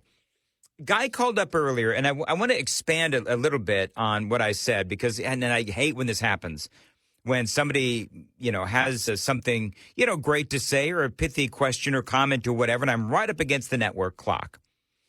But one of the things that he said is that he is torn. He's a supporter of Donald Trump, and he's torn because President Trump is setting the precedent to use the National Guard to go into cities. And so if Donald Trump was allowed to go into cities utilizing the National Guard to fight crime, then what would the Democrats, what would prevent the Democrats from going into cities and trying to take away our guns?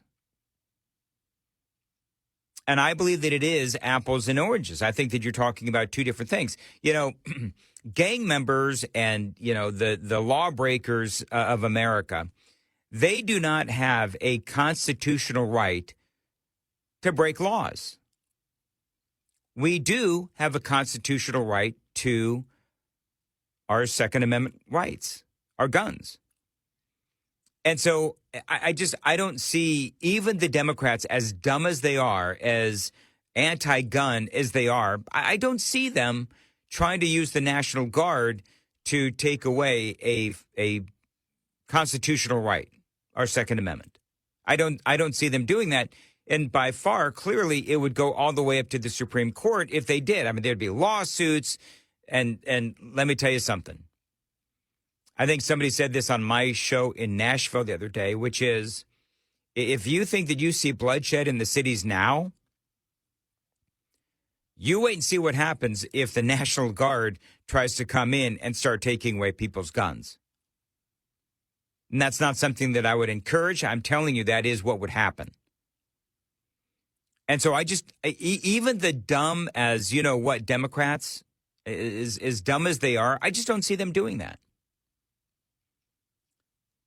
Now, they may try, but we've got a pretty good Supreme Court in there right now. It's fairly conservative Supreme Court in there right now. So I don't see that happening anytime soon, but we'll have to see what happens. Now, but I don't think it's going to happen. Now, Epstein is in the news. So if you don't know what happened today, there was a meeting between lawmakers. You have Thomas Massie, a Republican, Ro Khanna, who is a Democrat, and they had a meeting with a bunch of, a handful of Epstein survivors. And really what they're trying to do, because, I've noticed this, and I'm sure that other people have said this as well, but, the Democrats really do seem to be a driving force in trying to get all of the Epstein stuff out. I mean, clearly that's what they're trying to do.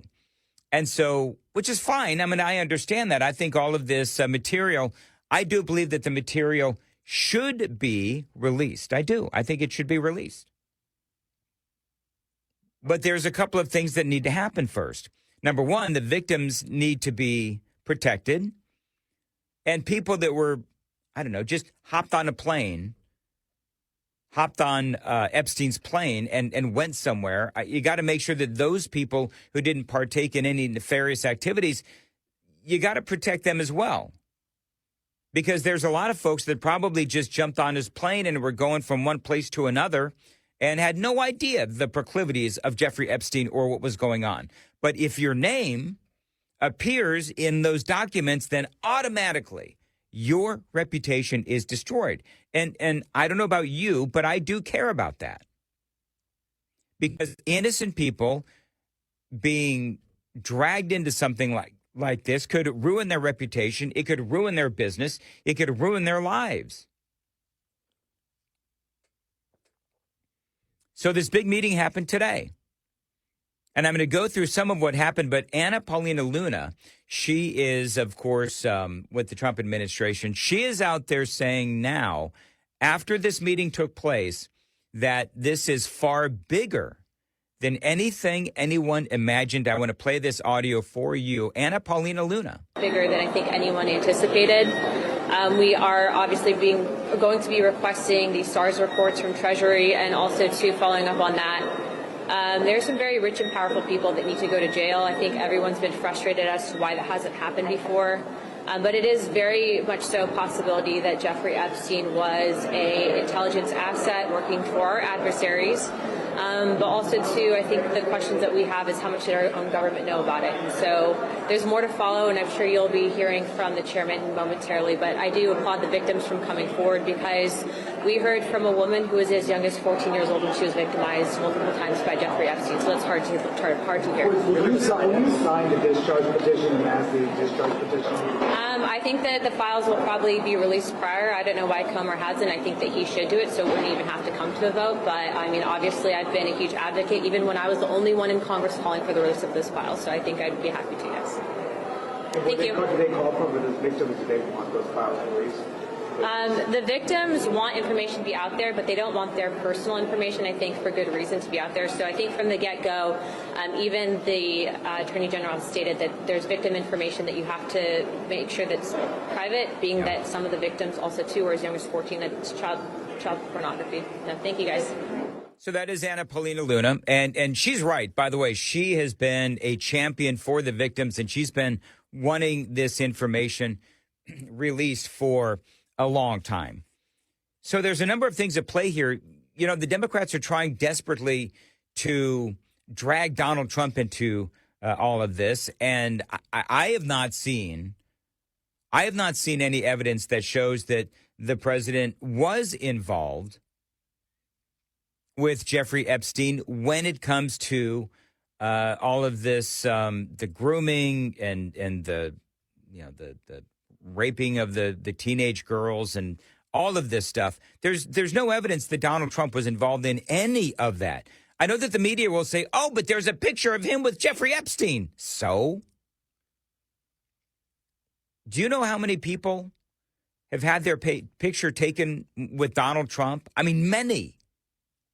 And the president, he has actually, admitted that, yeah, Jeffrey Epstein and I, we were acquaintances. We knew each other, friends, maybe, whatever. But then they had a falling out. And the president even said a while ago, and I'm spitballing on all of this, but one of the things that the president said was that he and Epstein had a falling out because Epstein was purging his employees.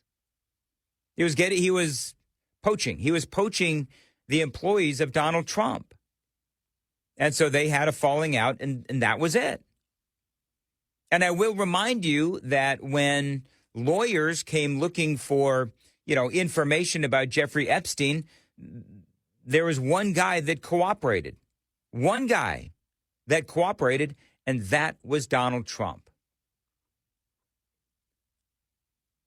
So the Democrats are trying to wrap up Donald Trump into all of this. And I think that the Republicans, this is what the Republicans say. Now, I'm going to be honest with you. I don't know where the Republicans are on this whole thing. Mike Johnson has always said that what they're waiting to do, Mike Johnson, of course, Speaker of the House, and what he is trying to do is he is trying to get these documents in a place where they can be released, which means that, they need the proper, the proper, black marks and all that kind of stuff. They gotta do what they can to protect the people that are mentioned in these documents, whether they are innocent people or whether they are the victims.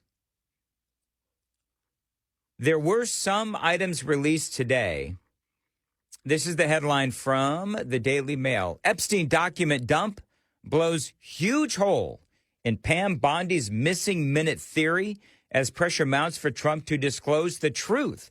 And MAGA representative says the case is a lot bigger than anyone anticipated, which is Anna Paulina Luna. So you remember do you remember the video outside of Jeffrey Epstein's prison cell and how it had that 1 minute jump, and everybody was asking, okay, so why did that jump?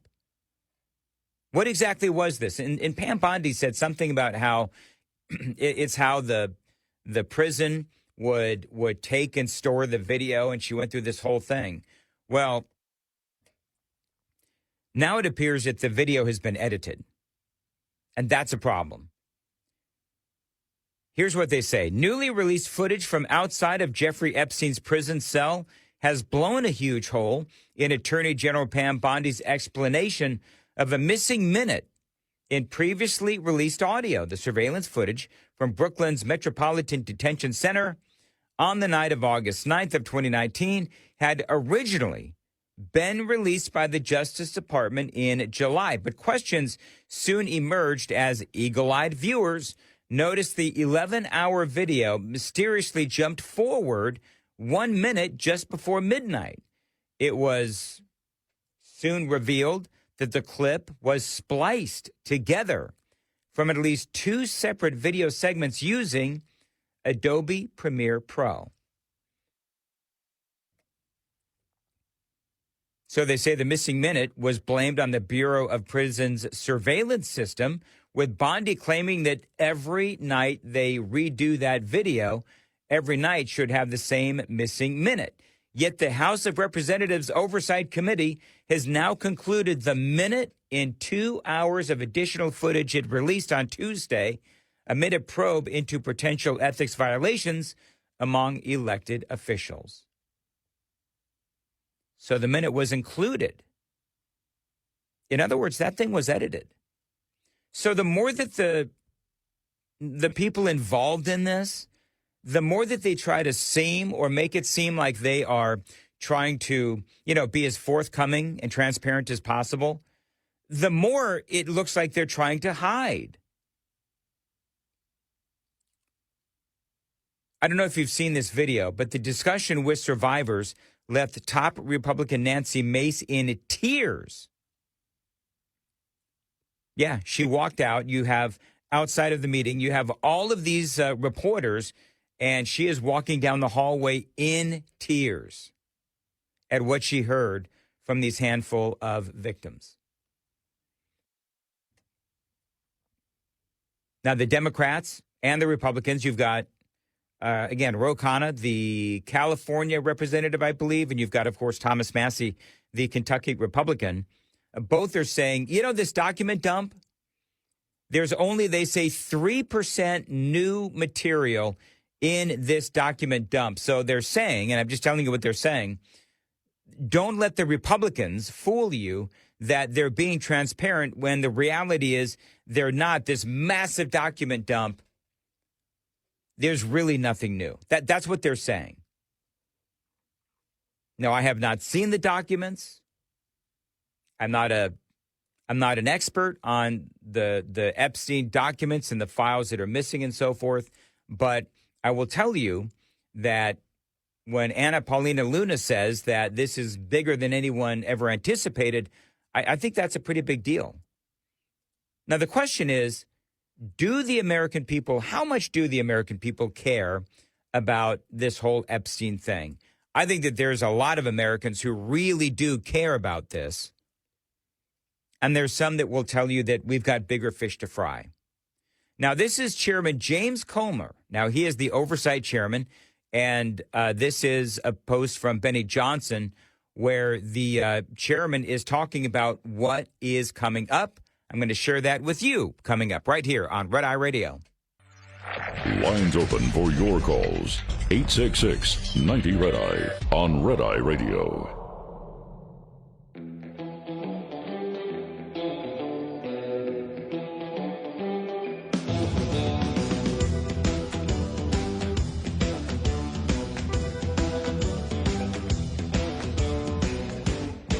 It's Red Eye Radio, 866-90-RED-EYE, 866-907-3339. I'll continue to update you briefly on the Epstein release of all of these files. A lot of folks are saying that there really isn't a lot new. They also, by the way, released a whole bunch of images, and people are complaining about the fact that the way that they released the images, it is very tedious to go through all of these images. And so you have a lot of people saying, well, what's going on is the government is just playing games with what they're releasing.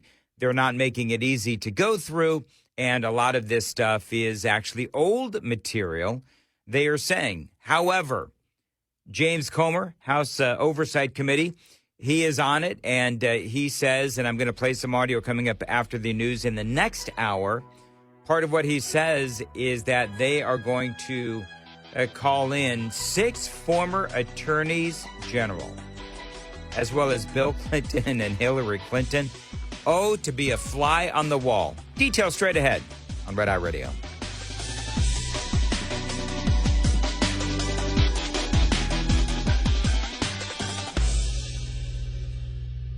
This is Red Eye Radio on Westwood One.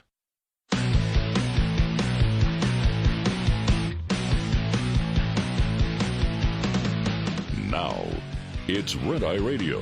Talk about everything from politics to social issues and news of the day. Whether you're up late or you're just starting your day, welcome to the show. From the Uniden America Studios. For Gary McNamara and Eric Harley, Dan Mandis, this is Red Eye Radio. 866-90-RED-EYE is the phone number, 866-907-3339. I host a morning show in Nashville, Tennessee on Super Talk 99.7 WTN. I am the morning show host, and every morning I use a text line so that I can communicate with folks like you. And so I'm using it here on the national broadcast. If you'd like to send in a text, you can chime in, 615-737-9986. I'm getting text messages from all across the nation. Very much appreciative of not only the kind feedback that I get from you folks, but also for the information that I'm getting as well. You know, I was talking about in the previous hour, and I went ahead and reposted the video of Nancy Mace as she was coming out of this meeting with Jeffrey Epstein, his former victims, if you will. They're victims, the girls that worked for Jeffrey Epstein that were peddled off to these very rich men. And Nancy Mace walked out of this meeting, and you have reporters on both sides, and you have photographers and everything else. She wouldn't answer a question. And she was clearly crying. And so over on the super text line, when I mentioned it in the previous hour, had a lot of people saying, well, we think that Nancy Mace, we think that she's faking. We think that she wants attention and that those really were crocodile tears. I don't know. But I can imagine that if you're sitting there and you're speaking to, victims who were as young as 14 years old being peddled off to these, very rich men, I can imagine that their stories are horrific. And now I've got all of these headlines, right? Because now we have the court. There's a bunch of documents now that have been released. They're saying 30,000 documents have been released. This is from CBS News. But again, as I was pointing out earlier, you have Ro Khanna, the Democrat, and Thomas Massie, the Republican, who, it's only been until fairly recently that either one of these gentlemen have been really passionate about getting these documents out. This has been going on for a long time. And I believe that the documents should be released as long as you're protecting the victims and people who are innocent as well. So you got to do the proper redactions. But they've released 33,000. This is the House Oversight Committee on Tuesday releasing more than 33,000 pages of files related to Jeffrey Epstein, a well-connected financier whose sex trafficking charges and 2019 death in federal custody has drawn years of public speculation. But Khanna and Massie, they're saying that only about 3% of those 33,000 pages are actually new. And there's a lot of redactions. And I was mentioning earlier, there were also just a ton of images that were also, and nothing, weird or creepy, but images that were also released, but you can't really search through the images. And, the accusation is that the House Oversight Committee, they intentionally made it difficult to cull through. So I don't know. There might be a lot of showmanship going on here. This was James Comer, and he is, of course, as I mentioned previously, James Comer is the guy who is in charge of the House Oversight Committee, and he was in charge of the meeting where you had lawmakers come in and meet with some of these victims. This is what James Comer had to say, and this was on Tuesday. Just give a quick update. I think everyone knows who all we've subpoenaed thus far. In the initial batch, we subpoenaed 6 former attorneys general, as well as Bill Clinton and Hillary Clinton. We've expanded that to Alex Acosta. Acosta's coming in, I believe, September the 19th, 16th or 19th. We've got that date down. I know that... If you don't know who Alex Acosta is, Alex Acosta was the lawyer who negotiated that non-prosecution agreement where Jeffrey Epstein was basically allowed, with all of this that was going on. Alex Acosta was at the time, U.S. Attorney for South Florida, who negotiated this basically sweetheart deal where Epstein was allowed to plead guilty to a single state charge. Even though Anna Paulina Luna, I played you the audio in the previous hour, where she says, this thing is far, far bigger than we have even imagined. And so Alex Acosta, you know what? He's going to have a lot of explaining to do as to why he basically allowed Jeffrey Epstein to get away with it. Of course, Bill and Hillary Clinton, Bill has long been associated with Jeffrey Epstein. And so now the question is, okay, but did Bill Clinton do, a lot of nasty things, a lot of bad things with these underage girls? Did he do what Jeffrey Epstein did? Hillary Clinton. And Clinton was, as far as I know, from what I understand, he was on the Lolita Express. That's the airplane.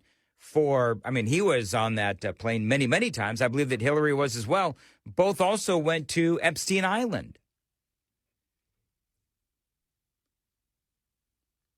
So there's a lot of questions here that even after all this time remain unanswered. And can you imagine Bill Clinton, who I think Bill is in, he's not in the greatest of health. I'm just going to tell you. I wouldn't be either if I was married to Hillary all those years. But anyway, here's more from Chairman James Comer. We'll have a lot of questions for him with respect to an earlier Epstein prosecution that he was involved in when he was U.S. Attorney. We have the documents, the initial batch that had been sent by the White House. As you know, we also subpoenaed Pam Bondi for those documents. The White House is working with us. I want to publicly thank the White House for turning over so many documents thus far. We're in the process of uploading those documents for full transparency so everyone in America can see those documents. It's going to, as quick as we can get them uploaded, and as the Speaker said, there are 34,000 pages. We're doing everything we can to get those uploaded. We want those to be public as soon as possible. And then we're going to continue to bring in more people. We learned of some additional names today. We're going to do everything we can to give the American public the transparency they seek, as well as provide accountability in memory of the victims who have already passed away, as well as those that were in the room and many others who haven't come forward. So we're sincere about this. This was a 2.5-hour discussion. It was as bipartisan as anything I've seen in the 9 years I've been here. Appreciate the Speaker for giving us the authority to seek out everything that I think you all want and the people that I talk to as I travel America want. We're going to do everything we can to get the answers and to do it as soon as possible. Well, so we'll see what happens. James Comer. By the way, on the super text line, or the text line on the network, 4702 actually brings up a really good point. Because, I was talking about as the video of Nancy Mace walking out of that building, clearly she was, and walking out of that room in tears, not able to answer any questions. And people are saying, well, she's just, she's faking and she's being disingenuous and she is, seeking attention, is what people are saying on social media and X. 4702 brings up a great point. Nancy Mace was sexually assaulted herself. He says, I'm sure that this brought back memories, so those tears were real. Good point. Good point. I guess the big question is this, when it comes to all things Epstein, and that is everybody sincere and serious about wanting to get this information out? I mean, remember that this has been an ongoing conversation. You have had some people involved in this investigation say, there's no real list. There's no real list of, all of these different, very rich people who, had these certain proclivities that, would indicate that they were guilty of doing this. I mean, there's no list, at least from what people say. People that have been involved in this investigation. I don't know. What I do know is that I hope that we do ultimately get to the bottom of this, because I'm hearing from folks who have found me on on the internet and emails and so forth through my corporate email. If you want to send me an email, by the way, you can. It's dan@997wtn.com. Best way, of course, is the text line right now, 615-737-9986. But a lot of people saying that, Donald Trump and Dan Bongino and Pam Bondi and all of these folks, they promised full transparency. And I'll say this is that, Pam Bondi and Bongino and Kash Patel, all of these folks who I greatly admire, they said for years, talking tough about, we got to get the Epstein files. We got to get the Epstein files. It was constant. And then they get into the White House, they get into the Trump administration, and it just doesn't seem like it's going the way that they said that it would go. And that's a problem because it does impact their credibility. And Pam Bondi coming out and saying there is no list and Jeffrey Epstein committed suicide. I mean, it was like, are you kidding me? And that causes, a huge issue within the Trump administration. I mean, I'll be honest with you, and I'm a big fan of Dan Bongino. I thought that he was going to quit. He was so mad. So that's part of what's going on with this whole thing. For me, you know what? I really want to see this stuff released. I do, because I think that it is important for the American people. I think it is important for the victims in this situation. And I do believe that they want to see some sort of justice. And part of that is making sure that if there are people who did bad things are still alive, yeah, absolutely. They need to be held accountable. You need to watch out for and look out for the victims. And when Anna Paulina Luna, and I played the audio in the last hour, but when Anna Paulina Luna came out and she said that this is much bigger than we anticipated or than we thought, well, that's a little shocking, actually, because we already know that this thing is really big. And we already know that there's a lot of people that did some really bad things. And if it's even bigger than, we imagined, well, then the American people do need to know and be told the truth. You can find me on the socials at Dan Mandis Show. I'm on X, I'm on Facebook, I'm on Instagram, I'm on TikTok, no dancing. You're welcome.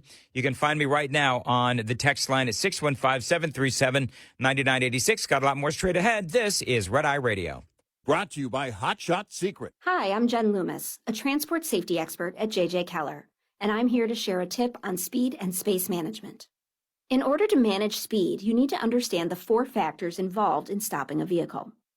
Perception distance is the distance a vehicle travels from the time you see a hazard until your brain recognizes it.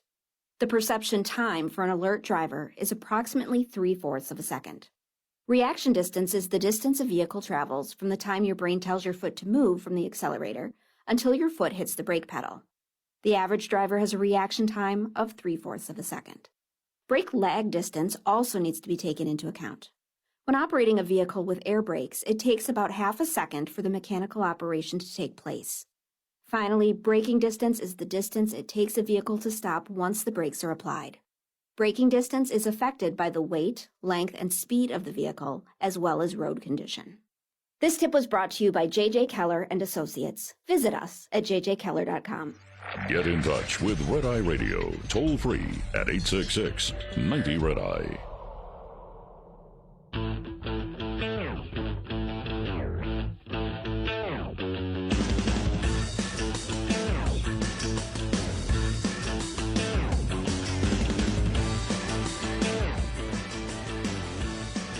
Red Eye Radio, 866-90-RED-EYE is the phone number, 866-907-3339. Dan Mandis in for Gary and Eric. They will return next Sunday night, Monday morning. By the way, I want to clear something up. I should have done this earlier. So yesterday when I don't know, I was coming back from a segment or whatever, and I called Gary and Eric the goats. Now, I need to sometimes realize that people don't always understand the vernacular of today. So I wasn't literally calling them goats. People ask me that on the super text line. Greatest of all time. G-O-A-T, GOAT, the greatest of all time. That's like internet, social media vernacular. Trust me when I say I was complimenting Gary and Eric. I'm a big fan. So a couple of people said, why did you call them goats? I wasn't calling them goats. Anyway. More on Epstein just very quickly. They are looking for, Thomas Massie has filed now something called a discharge petition. What that will do is it will force a vote on binding legislation to release the Epstein files. And so that is also part of, because, Congress is now back. And so that is something that they'll be focusing on. Perhaps we'll have to see where this whole thing goes. But there are still a lot of unanswered questions. Marjorie Taylor Greene, who I know that she's got a lot of critics. I actually like Marjorie Taylor Greene. She was asked about all of this. She's been part of this whole Epstein conversation within Congress. And she is, as she points out here, she is always going to be in favor of as much transparency as possible. And she says that she will be signing that discharge petition. This is Marjorie Taylor Greene. I was the second co-sponsor on Thomas Massie's resolution.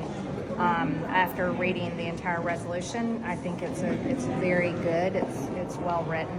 It protects the victims, and it provides the transparency that the country deserves, and most importantly, the survivors deserve.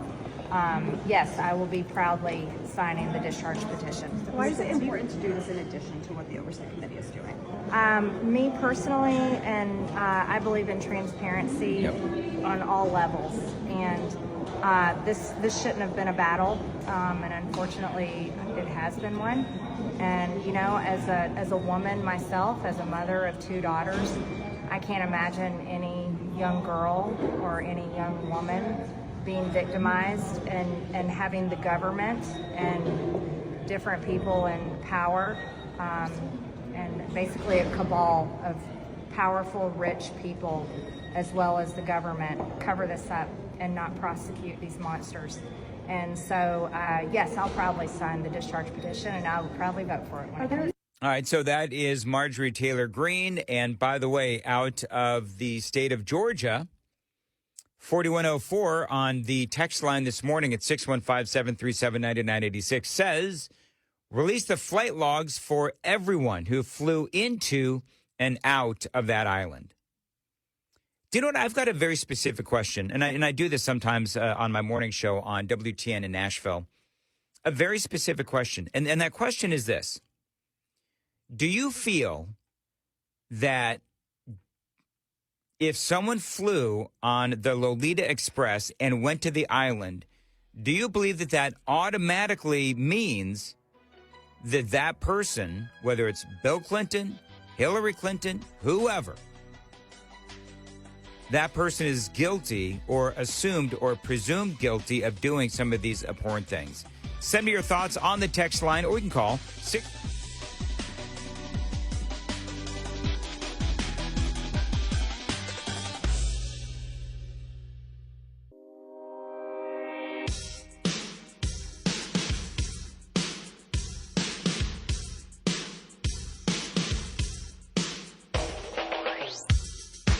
Red Eye Radio from the Uniden America Studios. Now, for Gary McNamara and Eric Harley, here is Dan Mandis. Phone number is 866-90 Red Eye, 866-907-3339. You can find out more about me on the socials. If you would, follow me on Twitter, X, at Dan Mandis Show. You can also find me on Instagram as well as Facebook, and would really appreciate the follow. You follow me, I'll follow you back. Big news for the state of Alabama. Now, I am in the state of Tennessee, and just south of us is Alabama. And Huntsville, Alabama, this is great news for Huntsville, because President Trump has now decided to send U.S. Space Command down to Huntsville. Yeah, very big news for Huntsville, Alabama. This is what the president had to say, and this was on a Tuesday. And I am thrilled to report that the U.S. Space Command headquarters will move to the beautiful locale of a place called Huntsville, Alabama, forever to be known from this point forward as Rocket City. Okay, so Huntsville, Alabama, we love Alabama. I only won it by about 47 points. I don't think that influenced my decision, though, right? That didn't, right? People are like, no, it didn't. Oh, President Trump, it didn't influence your decision. People are just kind of laughing behind the president. But we had a lot of competition for this, and Alabama's getting it, Huntsville in particular. So congratulations, everybody. Katie, congratulations. This will result in more than 30,000 Alabama jobs and probably much more than that, and hundreds of millions of dollars of investment. And that's billions, because it can't be millions. It's billions and billions of dollars.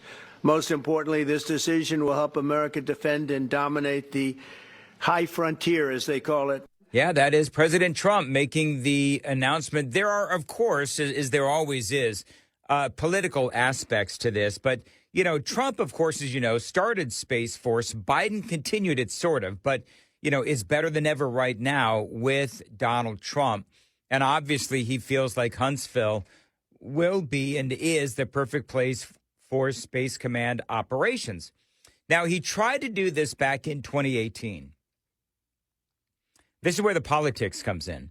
He tried to do this back in 2018. Joe Biden, though, comes in, and Biden said, no, we're not going to move it to Alabama. It is going to stay in Colorado Springs. Now, Colorado Springs has a lot going for it as far as, space and, military and all that. Colorado Springs has a lot. They got the Air Force Academy there, for example. Alabama, though, also has a lot to say as far as an infrastructure regarding air and space travel. So both places could house Space Command, but President Trump decided that Alabama was the right place to put it. By the way, Senator Tommy Tuberville will be chiming in here in a second. But one of the things that Donald Trump seemed to say, and by the way, it has been known as Rocket City for years, actually, Huntsville, Alabama has. So President Trump said something like, well, it now will be called Rocket City moving forward. And a lot of people are like, it's been Rocket City since the 1950s, whatever. But Donald Trump did say something, and this is what I thought was fascinating, where the president said that politics actually did play a role in his decision to bring Rocket City to Huntsville. Listen. I will say I want to thank Colorado. The problem I have with Colorado, one of the big problems, they do mail-in voting. They went to all mail-in voting. So they have automatically crooked elections. And we can't have that. When a state is for mail-in voting, that means they want dishonest elections, because that's what that means. So that played a big factor also. So President Trump coming out and saying that actually politics did play a role in this. And so the people of Colorado, of course, came out and said, no, we don't have exclusively mail-in ballot only elections.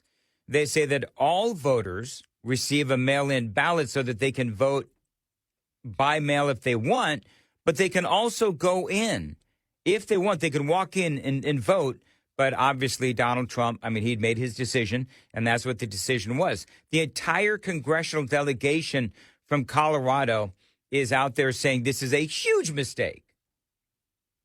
They argued, this is from the Associated Press, they argued that moving Space Command would directly harm our state and the nation, weaken national security, waste billions of taxpayer dollars, and give an advantage to the adversaries like China, Russia, Iran, and North Korea. They emphasized that Colorado Springs, where Space Command achieved, they say, full operational capability in 2023, is the appropriate home. And listen to this. Vowed to take necessary action to fight the relocation. So I read that and I thought, oh, no. So now are we going to have more of these judges involved in presidential decision making? Is that what Colorado is threatening? I hope not, because they're going to look like sore losers. Pete Hegseth, though, he had a lot to say about this, a lot of good things to say about the decision to send Space Command to Huntsville, Alabama. And one of the things I would say is that Hegseth, not only did he have a lot of good things to say about Huntsville, Alabama, but he also said a lot of good things about President Trump and how they came to this decision. Thank you, Mr. President. As usual, right place, right time, for the right reason. In your first administration, you established the Space Force at a time when we knew we had to be looking to that domain of space. You also reestablished SpaceCom to ensure that priority was put in place, and you, through the Air Force, independently identified that Huntsville, Alabama was the right place to put it. For other reasons, in the next administration under Biden, they decided to move it somewhere else. Well, during that time, the DOD Inspector General, the Government Affairs Office, they did their own assessments, and where did they say SpaceCom should go? Huntsville, Alabama. So what you're doing today, Mr. President, is restoring it to precisely where it should be based on what the Space Force, the Air Force, your leadership believes will give us strategic advantage in the future. That is Huntsville, Alabama. We are way ahead in space, but this will ensure we stay leaps and bounds ahead because that's the most important domain. Whoever controls the skies will control the future of warfare. And, Mr. President, today you're ensuring that happens. Thank you. All right, so that is Pete Hegseth, and, a great little speech. So people are accusing President Trump of making this, really, it's a military and intelligence decision based on politics, based on the way that Colorado executes their elections. Tommy Tuberville, though, who is, of course, the senator and former football coach, put out a video of his own, and he said, no, this was not about politics. This was about putting Space Command where it should go. So what he said. And it was, in fact, Joe Biden who made this whole thing political when he overruled Donald Trump's decision to move it to Huntsville in the first place back in 2018. And obviously that wouldn't surprise me, but this is what Tommy Tuberville had to say. This was never supposed to be about politics. After a thorough selection process, Huntsville was chosen as the best home for SpaceCom. In fact, 3 different Air Force secretaries, including Joe Biden's Air Force Secretary, Frank Kendall, have acknowledged that Redstone Arsenal is the best home for U.S. Space Command. But unfortunately, Joe Biden made this political when he overrode the Air Force, the GAO, and the Department of Defense's Inspector General, who all confirmed Huntsville is the best location and announced he was moving it to Colorado instead. In 2020, the Air Force conducted a study to determine the best site for constructing Space Command's new permanent, secure headquarters. This was an extremely thorough process that involved the consideration of 66 different bases in 24 states. In January 2021, Redstone Arsenal in Huntsville, Alabama was overwhelmingly chosen as the preferred location for Space Command headquarters. One of the things, by the way, that Tuberville said was that, and there's conflicting stories, and this is what drives me nuts about politics, is that I don't know who's telling the truth. Because he said that the Colorado Springs location, the facility there, was not secure. That's what Tuberville just said. But the people in Colorado Springs, I mean, they're out there and they're saying, oh, yeah, it was secure back in 2023. I have no idea. But Tuberville says this is the right move for the right reasons to the right state. This is when our nation's security took a back seat to politics. Democrats immediately complained because they didn't want Space Command moving to Alabama, and weak Joe Biden caved to their woke demands. In July of 2023, the Biden administration chose politics over national security and announced that Space Command headquarters would remain in the blue state of Colorado.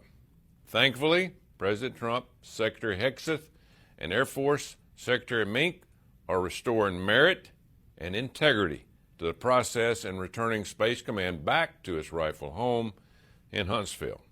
All right, so there you go. And by the way, as a guy who, lives in the next state over, in Tennessee, I can't wait for this because I love space and I love all that stuff. So looking forward to going out in Huntsville and checking things out. I think that is going to be a lot of fun. And we'll see how this whole thing plays out. I really do hope that the people in Colorado, they don't try to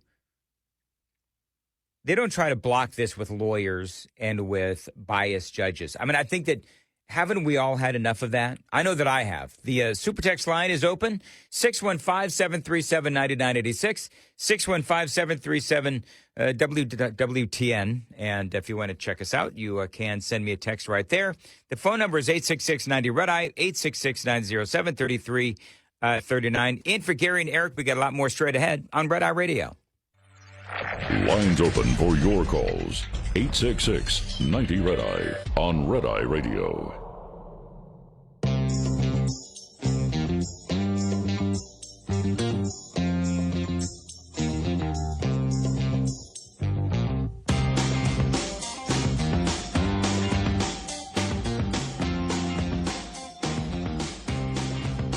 Red Eye Radio, 866-90-RED-EYE. Dan Mandis in for Gary and Eric. Always appreciate the opportunity to fill in on Red Eye Radio. So this is, very big news. You're going to be hearing a lot about this in the next 24 to 48 hours, and I've been kind of going through this for you.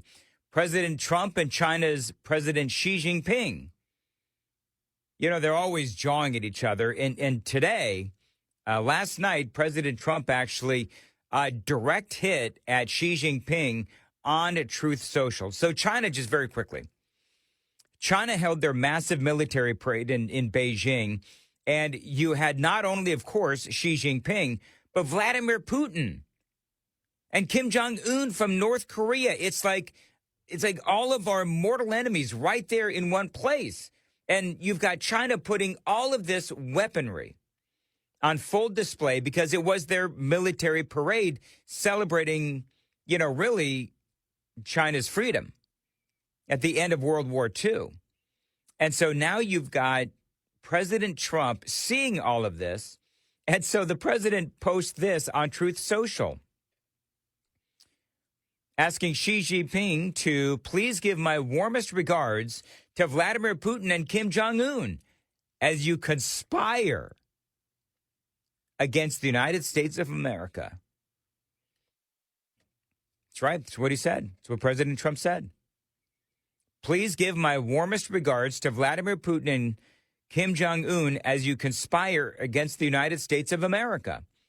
And he also questioned whether Xi Jinping, in his big speech, would mention the massive amount of support and blood that the United States of America gave to China in order to help it secure its freedom from a very unfriendly foreign invader. That's what Donald Trump said. He's talking about Japan, by the way.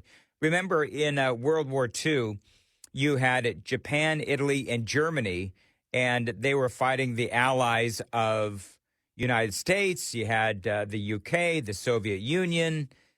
China, obviously, was in there as well.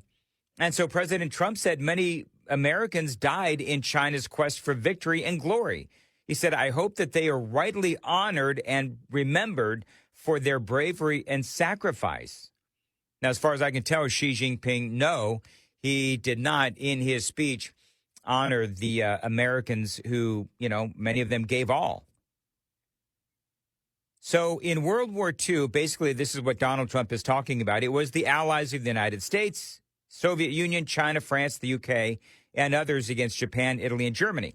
Now, Japan had invaded China. So when the U.S. and our allies defeated, Germany, Italy, and Japan, well, that means that ultimately a side part of that was that China was now free and they were out of China because Japan had invaded China. So President Trump was just asking for an acknowledgement, didn't get one, of course. Trump signed off with a warm message writing, "May President Xi and the wonderful people of China have a great and lasting day of celebration." So we'll see if there's any response from Xi Jinping.